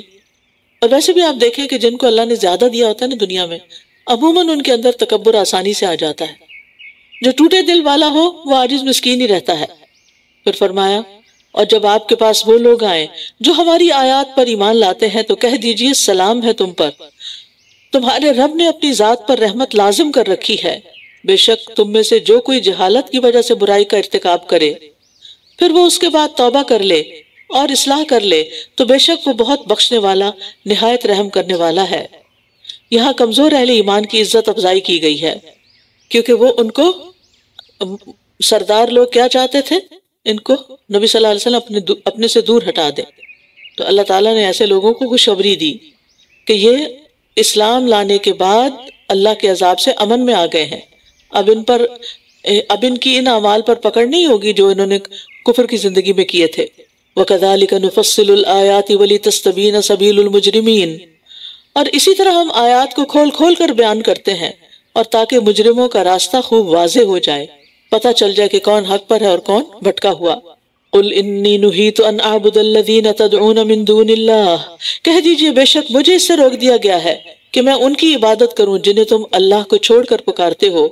کہہ دیجئے میں تمہاری خواہشات کی پیروی نہیں کروں گا، ورنہ تب تو میں بھٹک جاؤں گا اور ہدایت پانے والوں میں سے نہ ہوں گا۔ کہہ دیجئے یقیناً میں اپنے رب کی طرف سے ایک واضح دلیل پر ہوں اور تم نے اسے جھٹلا دیا۔ میرے پاس وہ چیز نہیں ہے جسے تم جلدی طلب کر رہے ہو، حکم تو صرف اللہ ہی کا ہے، وہ حق بیان کرتا ہے اور وہ فیصلہ کرنے والوں میں سب سے بہتر ہے۔ کہہ دیجئے اگر میرے پاس وہ ہوتا جو تم جلدی طلب کر رہے ہو، یعنی عذاب، تو میرے اور تمہارے درمیان معاملے کا فیصلہ ضرور ہو چکا ہوتا، اور اللہ ظالموں کو خوب جانتا ہے۔ یعنی کسی قوم پر عذاب اس کے نبی کی مرضی سے نہیں آیا، اللہ کی مرضی سے آیا، یعنی عذاب کا فیصلہ بھی اللہ کے اختیار میں ہے۔ وَعِندَهُ مَفَاتِحُ الْغَيْبِ لَا يَعْلَمُهَا إِلَّا هُوَ، اور اسی کے پاس غیب کی کنجیاں ہیں جنہیں اس کے سوا کوئی نہیں جانتا۔ وَيَعْلَمُ مَا فِي الْبَرِّ وَالْبَحْرِ، اور وہ جانتا ہے جو کچھ خشکی اور سمندر میں ہے، اور کوئی پتا نہیں گرتا مگر وہ اس کو جانتا ہے، اور نہ کوئی دانہ زمین کے اندھیروں میں، اور نہ کوئی تر چیز، اور نہ کوئی خشک، مگر سب ایک واضح کتاب میں ہے۔ اور وہی ہے جو رات کو نیند میں تمہاری روح قبض کر لیتا ہے، اور وہ جانتا ہے جو تم دن کے وقت کمائی کرتے ہو، پھر وہ تمہیں اس دن میں اٹھا دیتا ہے، پھر وہ تمہیں اس دن میں اٹھا دیتا ہے تاکہ وقت مقرر پورا کیا جائے، پھر اسی کی طرف تمہارا لوٹنا ہے، پھر وہ تمہیں بتائے گا جو کچھ تم کیا کرتے تھے۔ تو یہاں اللہ تعالیٰ کی کمال قدرت کا بیان ہے۔ وہ کیا کیا کرتا ہے؟ یتوفاکم باللیل، یعنی نیند قبض کر لیتا ہے، ثم یبعثکم فیہ، دن کے وقت تمہاری روح لوٹا دیتا ہے۔ اس سے پتہ چلتا ہے کہ نیند بھی ایک طرح کی موت ہی ہے۔ اور یہ کیوں ہوتا ہے؟ لیقضی اجل مسمی، یعنی تم میں سے ہر ایک کے لیے جو رزق اور عمر کی حد مقرر ہے وہ پوری ہو جائے۔ ثم الیہ مرجعکم، پھر واپسی اسی کی طرف ہوگی، اسی کی طرف مرجع ہے۔ تو اس سے اللہ کی کمال قدرت ثابت ہوتی ہے۔ وَهُوَ الْقَاهِرُ فَوْقَ عِبَادِهِ وَيُرْسِلُ عَلَيْكُمْ حَفَظًا حَتَّى إِذَا جَاءَ أَحَدَكُمُ الْمَوْتُ تَوَفَّتْهُ رُسُلُنَا وَهُمْ لَا يُفَرِّطُونَ، اور وہ اپنے بندوں پر غالب ہے اور وہی تم پر نگہبان فرشتے بھیجتا ہے، یہاں تک کہ جب تم میں سے کسی ایک کو موت آتی ہے تو ہمارے بھیجے ہوئے فرشتے اسے فوت کر لیتے ہیں، اور وہ کوئی کوتاہی نہیں کرتے۔ کچھ فرشتے تو آتے ہیں نا ہمارے اعمال لکھنے کے لیے، صبح شام ان کی ڈیوٹی چینج ہوتی ہے، جن کو کرامن کاتبین آپ کہتے ہیں، اور پھر کچھ اور فرشتے آتے ہیں کس لیے؟ بہت سے کام ہیں فرشتوں کے، آتے ہیں روح نکالنے کے لیے، جان لینے کے لیے، ہیں فرشتے، لیکن جان بھی لیتے ہیں. ثم ردوا الی اللہ مولاہم الحق الا لہ الحکم وہو اسرع الحاسبین. پھر وہ اللہ کی طرف لوٹائے جاتے ہیں جو ان کا حقیقی مولا ہے. خبردار اسی کے لیے فیصلے کا اختیار ہے اور وہ سب سے زیادہ جلد حساب لینے والا ہے.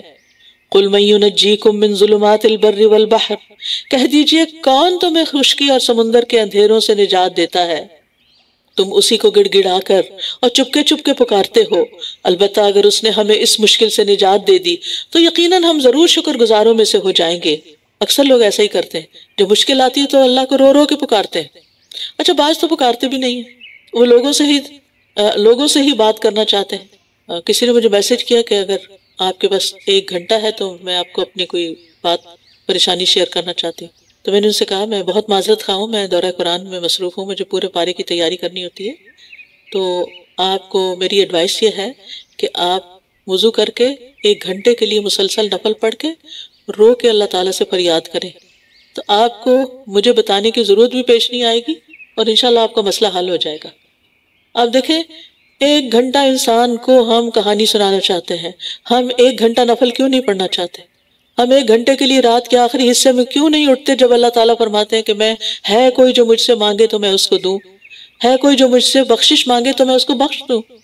ہم پھر سوچتے ہیں انسان بھی تو ہوں جو ہمارے دکھوں اور زخموں پر مرہم رکھے. ٹھیک ہے، انسان کا دارو ہے، لیکن ہم انسانوں سے ہی ساری توقعات کیوں رکھتے ہیں کہ یہ ہمارا مسئلہ حل کر دیں گے؟ وہ تو خود کمزور ہیں، وہ تو خود فقیر ہیں، ان کی تو اپنی لیمٹس ہیں، ان کا علم بھی محدود ہے، ان کے پاس کوئی قوت طاقت بھی نہیں. سارے اختیارات کا مالک تو اللہ ہے، آسمان و زمین کا مالک تو وہ ہے. ہم اس کے در پہ کیوں نہیں جاتے اور رو کے اس کو کیوں نہیں پکارتے؟ اس کے آگے سجدے میں کیوں نہیں گڑ گڑاتے؟ اس کے نام پر صدقہ خیرات کیوں نہیں کرتے جو بلاؤں کو ٹالتا ہے؟ ہم اس اللہ کے بندوں کی خدمت کیوں نہیں کرتے؟ ہم محسن کیوں نہیں بنتے؟ ہم لوگوں کے کام سنوارنے لگے. حدیث میں آتا ہے نا کہ اللہ بندے کی مدد میں ہوتا ہے اس وقت تک جب تک وہ اپنے بھائی کی مدد میں ہوتا ہے. آپ لوگوں کی خدمت میں لگ جائیں، لوگوں کے کام آنے لگ جائیں، آپ کی مشکلیں خود ہی آسان ہونے لگیں گی، آپ کے غم دھلنے لگیں گے. لیکن اگر آپ سارا وقت صرف غم غم غم کھاتے رہے تو وہی آپ کے جسم کا حصہ بن جائے گا اور پھر پورے ہی غم میں ڈھل جائیں گے، نتیجہ پھر بھی کچھ نہیں نکلے گا. تو اس سے وہ آیا نا سورۃ آل عمران، فَأَصَابَكُمْ غَمًّا بِغَمٍّ لِكَيْ لَا تَحْزَنُوا. اس نے تم پر غم بھیجے تاکہ تم غمگین نہ ہو. تو جب مشکلات اپنی حد کو پہنچ جاتی ہیں تو وہیں سے ان کا رستہ ان کے دور ہونے کا، ختم ہونے کا رستہ نکل آتا ہے. اور ہر وقت ہر کام کے لیے ایک وقت مقرر ہے. قد جعل اللہ لکل شیء قدرا. انتظار جلدی نہیں، کیونکہ ہر مسئلے کو ایک دن حل ہو ہی جانا ہے. اللہ سے اچھی امیدیں رکھیں. اور یہ مشکلات تو کسی شاعر نے تو کہا تھا نا، یہ تو مشکلات آتی ہیں تمہیں اونچا اڑانے کے لیے، لیکن میں سمجھتی ہوں کہ مشکلات آتی ہیں ہمیں اللہ سے قریب کرنے کے لیے، اور ہم سمجھ نہیں پاتے. تو کوئی بھی تکلیف آئے چھوٹی یا بڑی، یہی سوچیں کہ گناہ جھڑنے لگ گئے ہیں اور اللہ سے قریب ہونے کا سفر شروع ہو گیا ہے. کہہ دیجئے کون تمہیں خشکی اور سمندر کے اندھیروں سے نجات دیتا ہے؟ یعنی رات کو دن میں کون بدلتا ہے؟ اللہ. تو غموں کے اندھیرے کو کون بدل سکتا ہے؟ اللہ. تم اسی کو گڑ گڑا کر اور چپکے چپکے پکارتے ہو. جب جان جانے لگتی ہے نا تو پھر یاد آتا ہے وہ کہ اگر اس نے ہمیں اس مشکل سے نجات دے دی تو ہم ضرور شکر گزاروں میں سے ہو جائیں گے. کہہ دیجئے اللہ ہی تمہیں اس سے بھی اور ہر مصیبت سے نجات دیتا ہے. کتنی خوبصورت آیت ہے. قل اللہ ینجیکم منہا ومن کل کرب ثم انتم تشرکون. پھر بھی تم شرک کا ارتکاب کرتے ہو، پھر تم دوسروں کو کریڈٹ دیتے ہو ان کی وجہ سے، ان کے لیے، ان کی خاطر، یعنی اس نے میری مشکل آسان کر دی. مشکل تو اصل میں اللہ ہی آسان کرتا ہے. کہہ دیجئے وہ اس پر قادر ہے کہ تم پر تمہارے اوپر سے عذاب بھیجے یا تمہارے پاؤں کے نیچے سے، یا تمہیں وہ گروہوں میں باہم لڑا دے اور تمہارے باز کو باز کی لڑائی کا مزہ چکھا دے. دیکھیے کس طرح ہم آیات کو پھیر پھیر کر بیان کرتے ہیں تاکہ یہ سمجھ جائیں. یہاں اللہ سبحانہ وتعالیٰ کی صفت القادر بیان ہوئی ہے، اور ایک اور جگہ القاہر بیان ہوئی ہے۔ قاہر کا معنی ہوتا ہے غالب، اور یہ قادر سے زائد صفت ہوتی ہے، یعنی خود قادر ہونے کے ساتھ ساتھ دوسرے کو مراد حاصل کرنے سے روک دینے والا بھی ہے۔ اللہ تعالیٰ اپنی اس صفت قہاریت کی بنا پر ہی کائنات کو عدم سے وجود میں لایا، پھر وجود کو فنا بھی دیتا ہے، اس پہ خرابی بھی طاری کر دیتا ہے۔ تو جتنا بھی اس دنیا میں پیدا ہونے اور فنا ہونے کا کام ہو رہا ہے سب اسی کے حکم سے ہو رہا ہے۔ یہ اللہ تعالیٰ کی قہاریت کا مظہر ہے کہ اصل غالب وہ ہے۔ اور اوپر سے عذاب سے مراد آسمان سے جیسے بارش کی کثرت، ہواؤں کا چلنا، پتھروں کا برسایا جانا، حکام کی طرف سے ظلم و ستم، جو آپ کے اوپر ہے وہ آپ پر ظلم کرے، چاہے وہ بڑا بھائی ہے یا شوہر ہے یا کوئی اور ہے۔ او من تحت ارجلکم، جیسے پاؤں کے نیچے سے جیسے دنسایا جانا، طوفانی سیلاب جس میں سب کچھ غرق ہو جائے، یا ماتحت غلام نوکر چاکر وہ بددیانت ہو جائیں، خائن ہو جائیں، ستائیں، کام نہ کر کے دیں، او یلبسکم شیعن، یا تمہارے معاملے کو خلط ملط کر دے، مشتبہ کر دے، کنفیوژنز آ جائیں جس کی وجہ سے تم گروہوں اور جماعتوں میں بٹ جاؤ۔ وَيُذِيقَ بَعْضَكُمْ بَأْسَ بَعْضٍ، یا پھر کیا کرے تمہارا ایک دوسرے کو قتل کرنا اور ایک دوسرے کو مزہ چکھانا، اس کی راہ کھل جائے۔ نبی صلی اللہ علیہ وسلم پر جب یہ آیت اتری تو اس پر آپ نے دعا کی تھی، اعوذ بوجہک، اعوذ بوجہک، اور تیسری دفعہ آپ نے فرمایا کہ یہ عذاب ہلکا اور آسان ہے گروہوں میں بٹنے والا۔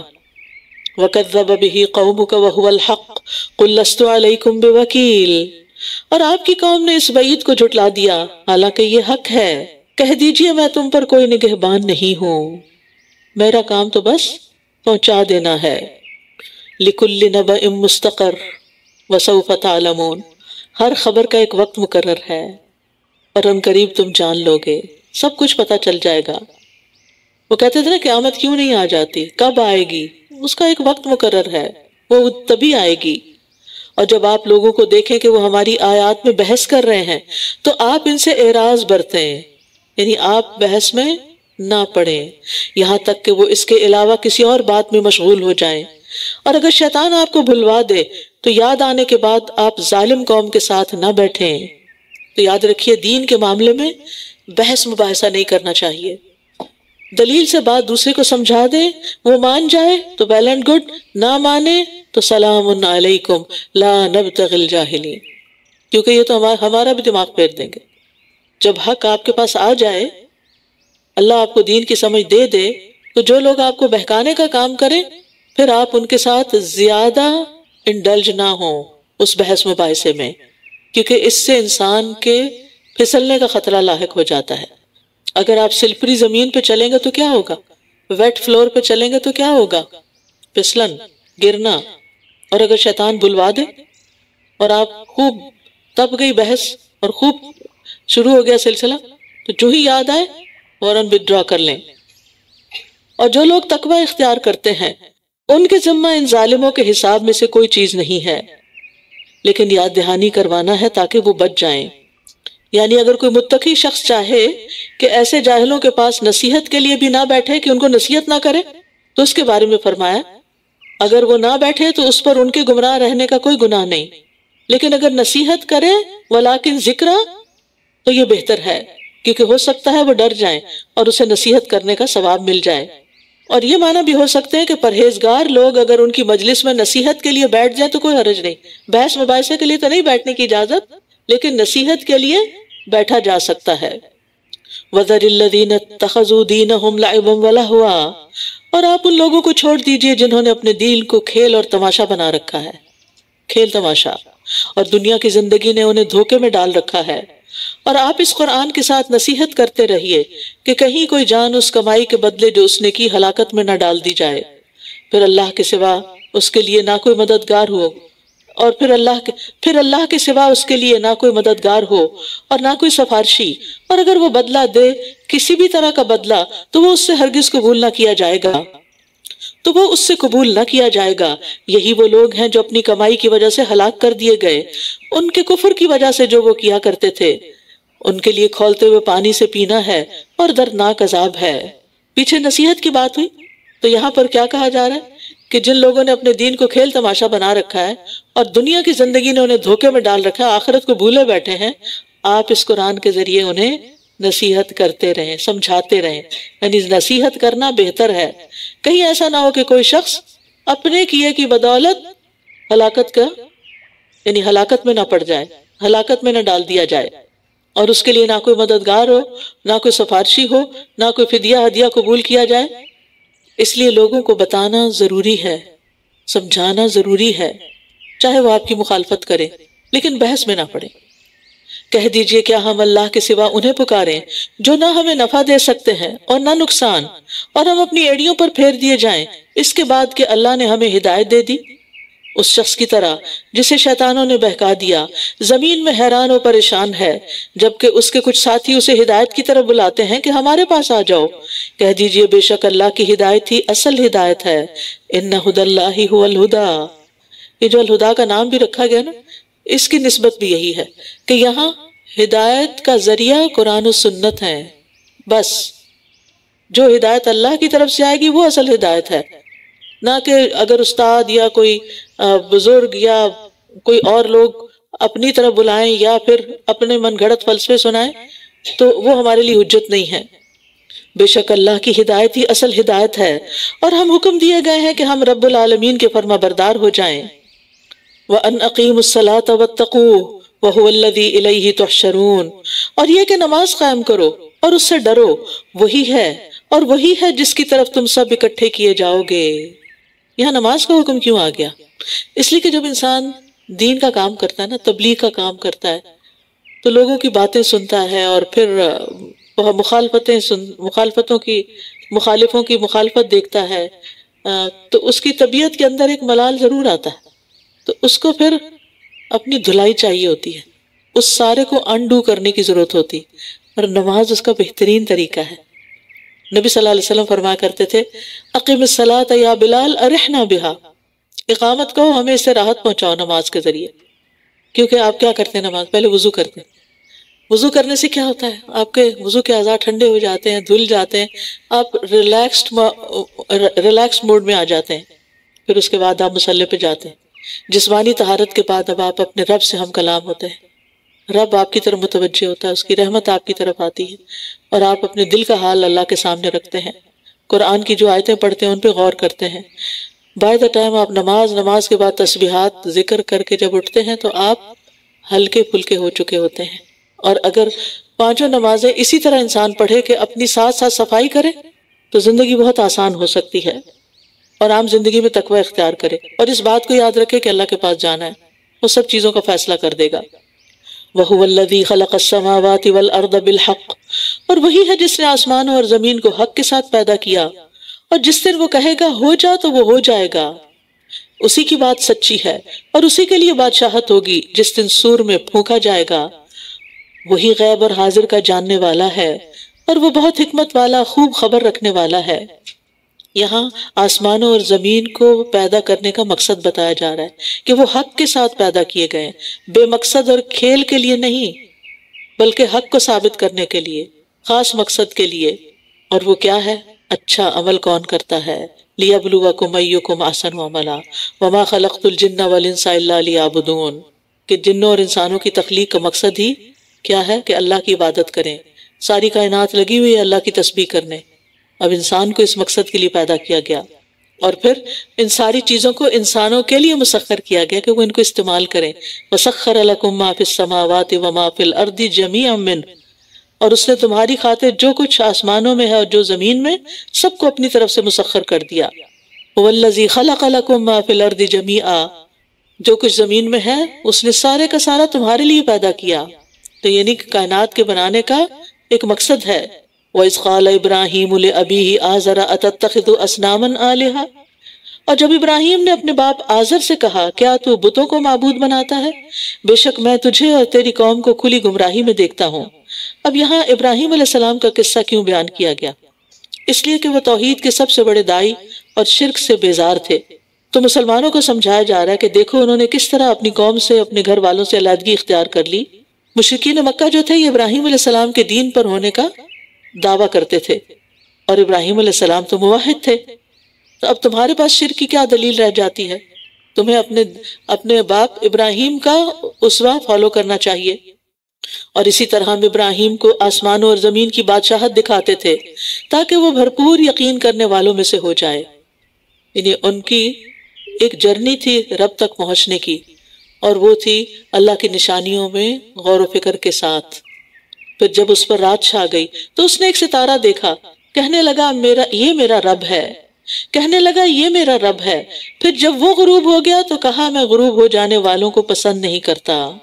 پھر جب اس نے چاند کو چمکتا ہوا دیکھا تو کہنے لگا یہ میرا رب ہے.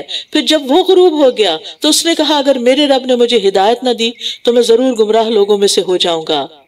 پھر جب اس نے سورج کو چمکتا ہوا دیکھا تو کہنے لگا یہ میرا رب ہے، یہ سب سے بڑا ہے. پھر جب وہ بھی غروب ہو گیا تو اس نے کہا اے میری قوم، بے شک میں ان سے بیزار ہوں جنہیں تم شریک ٹھہراتے ہو.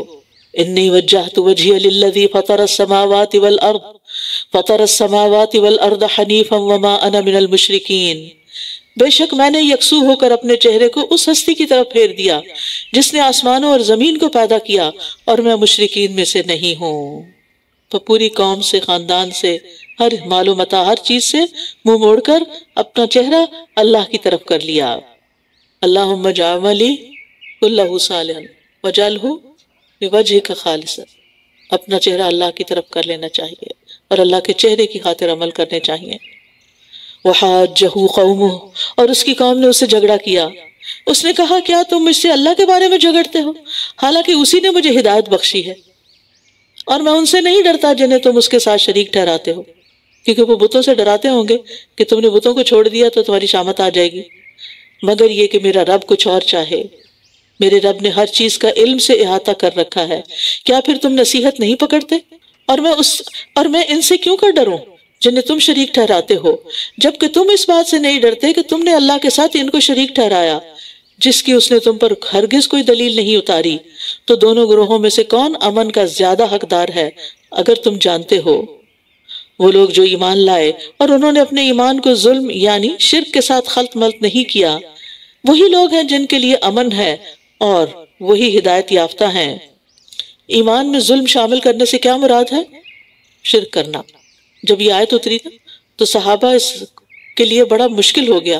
انہوں نے نبی صلی اللہ علیہ وسلم سے عرض کیا ہم میں سے کون ہے جس نے اپنی جان پہ کوئی ظلم نہ کیا ہو، یعنی گناہ نہ کیا ہو؟ تو آپ نے فرمایا جو تم سمجھ رہے ہو وہ بات نہیں. کیا تم نے لقمان کا قول نہیں سنا جو وہ اپنے بیٹے سے کہہ رہے تھے ان الشرک لظلم عظیم، کہ شرک تو ظلم عظیم ہے، بہت بڑا ظلم ہے. اللہ تعالیٰ چھوٹے بڑے ظاہری باطنی ہر طرح کے شرک سے محفوظ رکھے. وَتِلْكَ حُجَّتُنَا آتَيْنَاهَا إِبْرَاهِيمَ، اور یہ ہماری حجت تھی جو ہم نے ابراہیم کو اس کی قوم کے مقابلے پر دی تھی. ہم جس کو چاہتے ہیں درجات میں بلندی عطا کرتے ہیں. بے شک آپ کا رب بہت حکمت والا، بہت علم والا ہے. سبحان اللہ. اللہ جس کو چاہے ہدایت دے دینا، اور اللہ دل دیکھتا ہے نا، اور ہمارا ارادہ اور نیت دیکھتا ہے. ہم کیا چاہتے ہیں؟ کیا ہم بھی واقعی چاہتے ہیں ہدایت چاہتے ہیں، ایمان میں اضافہ چاہتے ہیں؟ اگر واقعی چاہتے ہیں تو اللہ تعالیٰ راستے کھول دے گا. اس لیے آپ جب دعا کریں نا تو آپ دعا کیا کریں یا معلم ابراہیم علمنی، یا مفہم سلیمان فہمنی، کہ اللہ تو نے ان کو سکھایا سمجھایا، ہمیں بھی سمجھا دے. تو مشکل سے مشکل مرحلے، مشکل سے مشکل مسائل آپ کے لیے آسان ہو جائیں گے. وَوَهَبْنَا لَهُ إِسْحَاقَ وَيَعْقُوبَ، اور ہم نے اس کو اسحاق اور یعقوب عطا کیے. ہر ایک کو ہم نے ہدایت بخشی، اور اس سے پہلے نوح کو ہم نے ہدایت بخشی، اور اس کی اولاد میں سے داؤد اور سلیمان اور ایوب اور یوسف اور موسیٰ اور ہارون کو بھی، اور نیکی کرنے والوں کو ہم ایسا ہی بدلہ دیتے ہیں. اور زکریا اور یحییٰ اور عیسیٰ اور الیاس کو، یہ سب کے سب نیک لوگوں میں سے تھے. اور اسماعیل اور الیسع اور یونس اور لوط کو بھی، اور ہر ایک کو ہم نے تمام جہان والوں پر فضیلت عطا کی. اللہ کا ایک نبی ایک طرف اور پوری دنیا کے لوگ ایک طرف، کتنا بڑا مرتبہ اور فضیلت ہے انبیاء کی. اور بعض لوگ ان کے بارے میں ایسے بات کرتے ہیں جیسے اپنے کسی چھوٹے بھائی کی بات کر رہے ہیں. وَمِنْ آبَائِهِمْ وَذُرِّيَّاتِهِمْ وَإِخْوَانِهِمْ وَاجْتَبَيْنَاهُمْ وَهَدَيْنَاهُمْ إِلَىٰ صِرَاطٍ مُسْتَقِيمٍ، اور ان کے آباء و اجداد اور ان کی اولاد اور ان کے بھائیوں میں سے بھی، اور ہم نے ان کو چن لیا اور انہیں سیدھے رستے کی طرف ہدایت بخشی. ذَلِكَ هُدَى اللَّهِ يَهْدِي بِهِ مَن يَشَاءُ مِنْ عِبَادِهِ، یہ اللہ کی ہدایت ہے جس کے ذریعے وہ اپنے بندوں میں سے جسے چاہتا ہے ہدایت دیتا ہے۔ اور اگر یہ پیغمبر بھی شرک کرتے تو جو عمل وہ کرتے تھے وہ ضرور ان سے ضائع ہو جاتے۔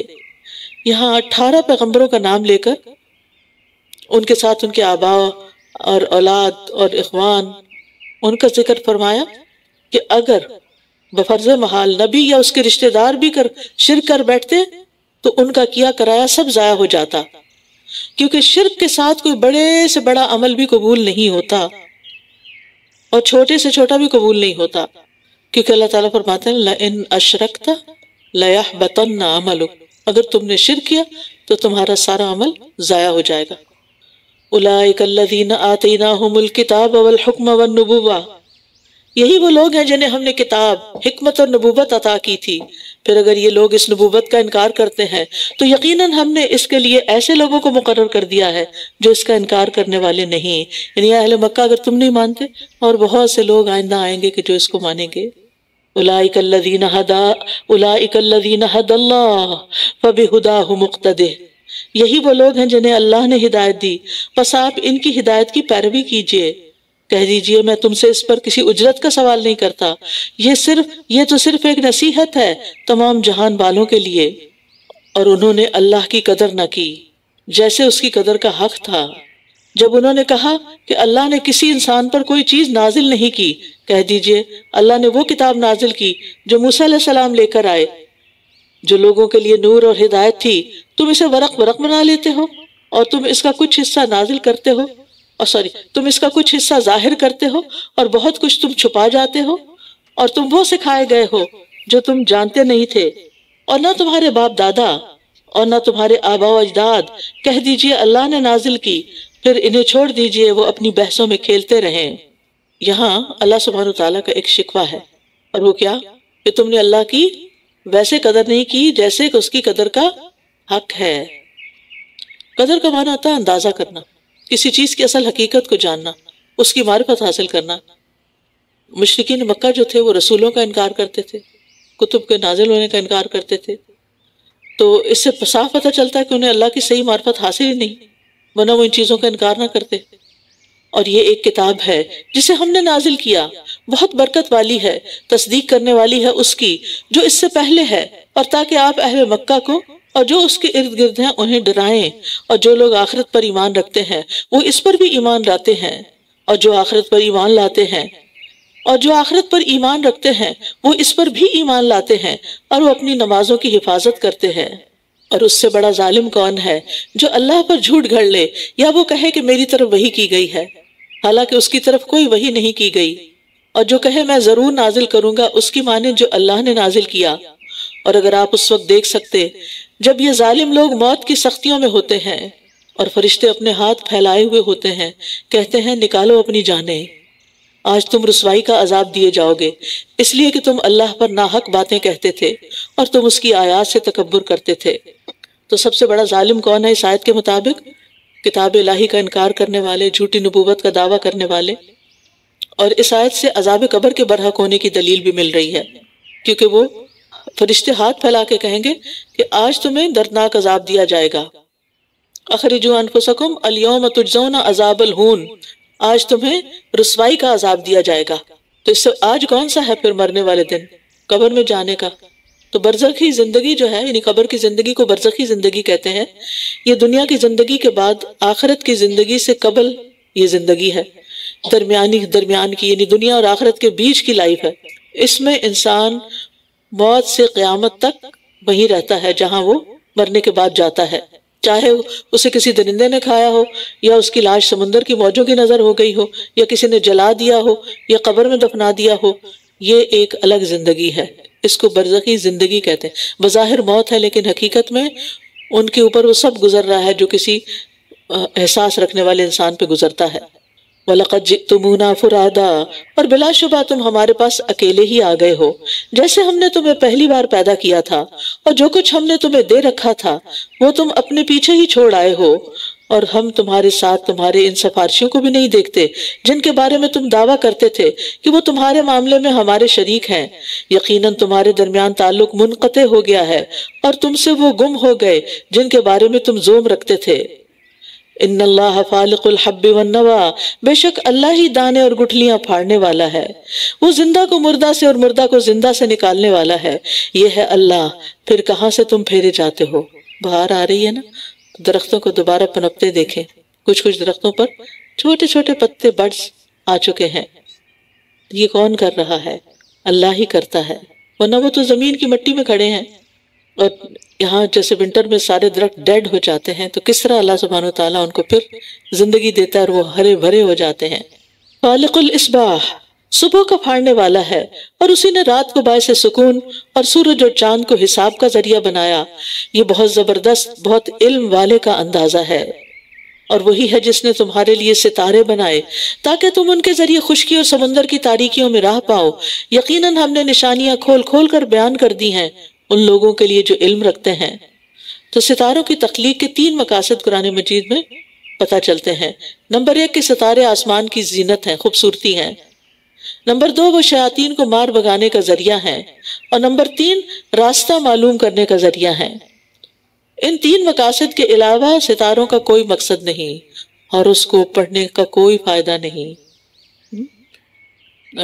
بریٹن میں ایک ریسرچ ہوئی جس میں انہوں نے ان لوگوں کی پرسنالٹی کا جائزہ لیا جو ہاروسکوپ پڑھتے ہیں، تو انہوں نے کہا کہ یہ کم ذہن کے لوگ ہوتے ہیں، یہ کوئی بڑا کام نہیں کر سکتے، کیونکہ وہ تو اسی میں اٹکے رہتے ہیں۔ آج کا دن کیسا ہوگا، تمہارے لیے جمعے کا دن ٹھیک نہیں اور تمہارے ہفتے کے دن ایکسیڈنٹ کا خطرہ ہے، اور پورا یعنی لوگوں کے اندر ایک تجسس ضرور ہے، لیکن ہمیں ہمیشہ دیکھنا چاہیے کہ ہم کس چیز کے بارے میں تجسس کر رہے ہیں۔ اور یہ دعا، جہاں یہ دعا مانگتے ہیں نا ربی زدنی علما، وہاں یہ بھی مانگا کریں اللہم انی اعوذ بک من علم لا ینفع۔ اللہ اس علم کی ضرورت نہیں مجھے نہیں وہ چاہیے جس کا مجھے کوئی فائدہ نہ ہو۔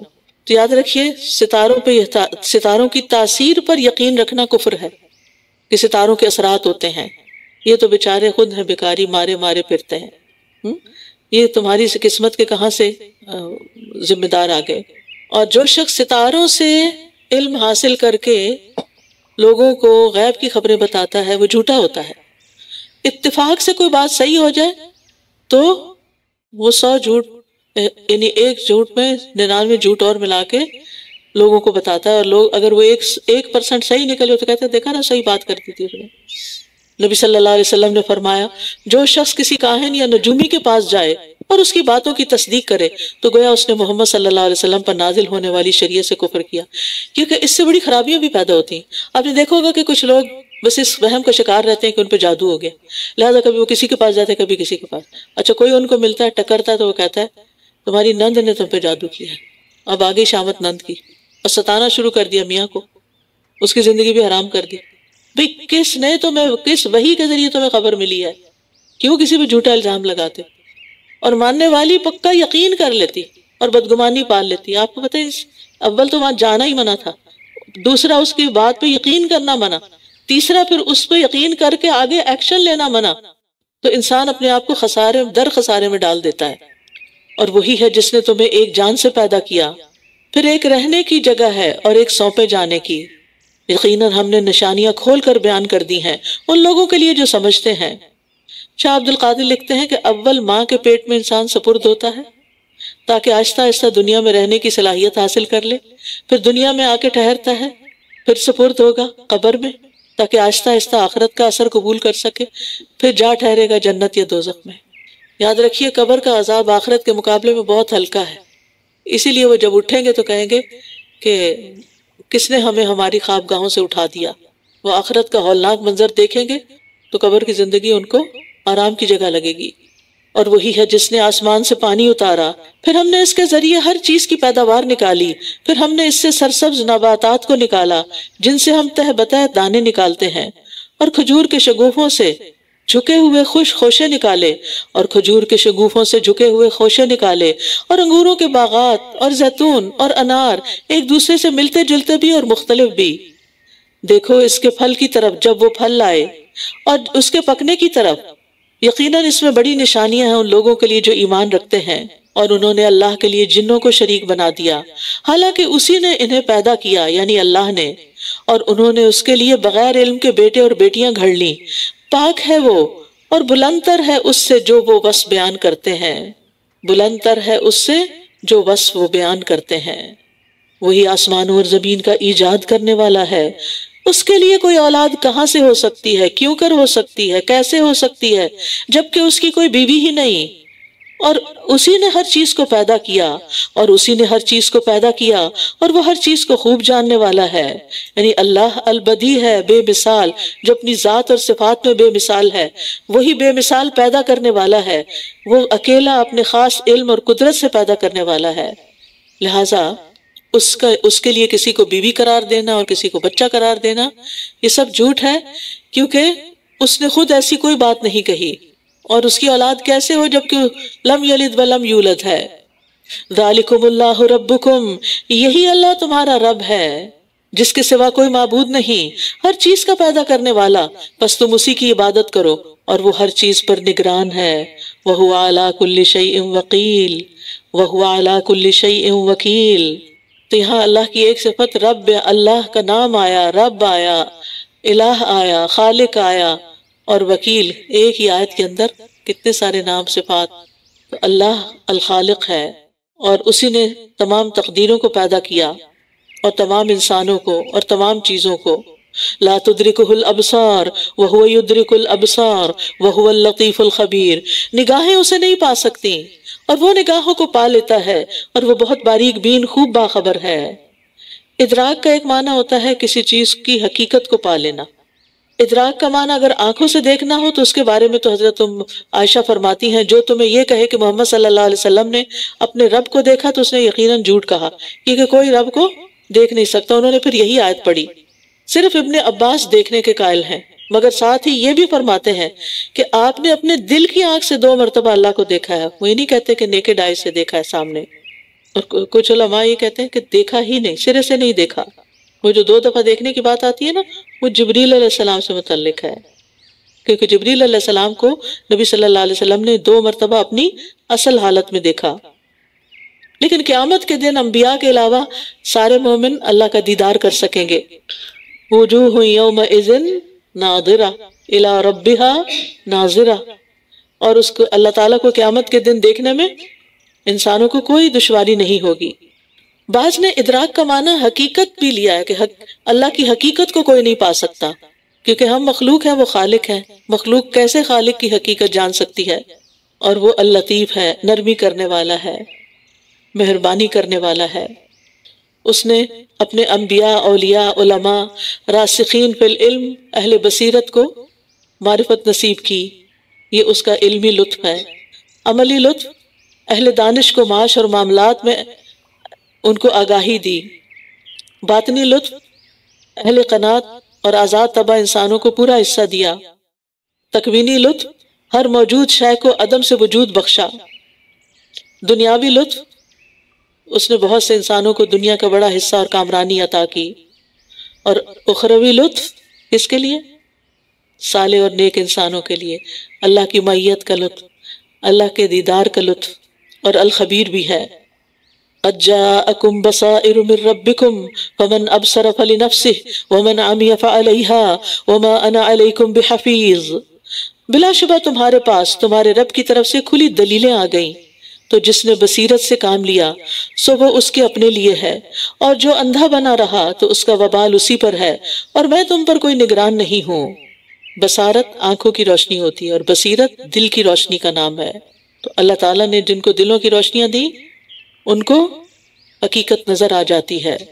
وَكَذَلِكَ نُصَرِّفُ الْآيَاتِ، اور اسی طرح ہم آیات کو پھیر پھیر کر لاتے ہیں، اور تاکہ وہ کہیں کہ تو نے کسی سے پڑھ لیا ہے، اور تاکہ ہم اسے ان لوگوں کے لیے واضح کر دیں جو علم رکھتے ہیں۔ اتبع ما اوحی الیک من ربک لا الہ الا ہو وعارض عن المشرکین، آپ اس چیز کی پیروی کرتے رہیے جو آپ کے رب کی طرف سے آپ پر وحی کی گئی ہے، اس کے سوا کوئی معبود نہیں، اور مشرکین سے اعراض کیجیے۔ اور اگر اللہ چاہتا تو وہ شرک نہ کرتے، اور ہم نے آپ کو ان پر نگران نہیں بنایا، اور نہ آپ ان پر ذمہ دار ہیں۔ اور تم ان کو برا بھلا مت کہو جنہیں یہ لوگ اللہ کے سوا پکارتے ہیں، ورنہ وہ بھی ذاتی کرتے ہوئے بغیر علم کے اللہ کو برا بھلا کہیں گے۔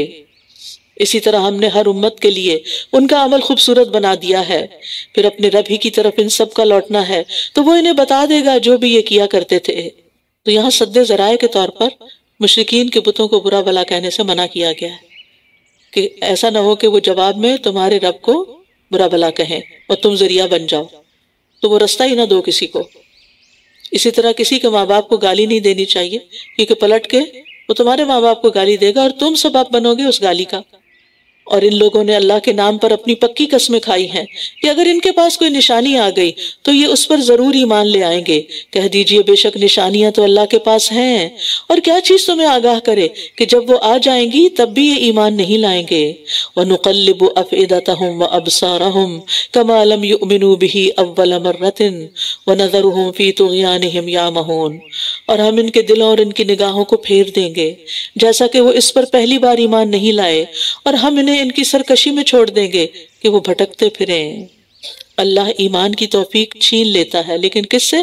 جو معجزات دیکھ کر، نشانیاں دیکھ کر بھی ایمان نہ لائیں، انکار پر انکار کریں، مسلسل انکار کریں، تو ان کے اس برے عمل کی وجہ سے آئندہ ایمان لانے کی ان سے توفیق اور صلاحیت چھین لی جاتی ہے۔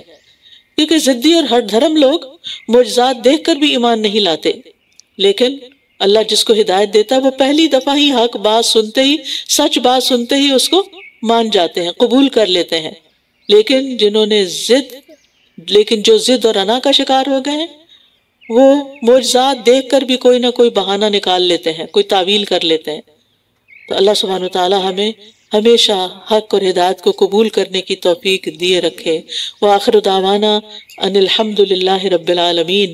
سبحانک اللہم وبحمدک، اشہد ان لا الہ الا انت، استغفرک واتوب الیک۔ السلام علیکم ورحمۃ اللہ وبرکاتہ۔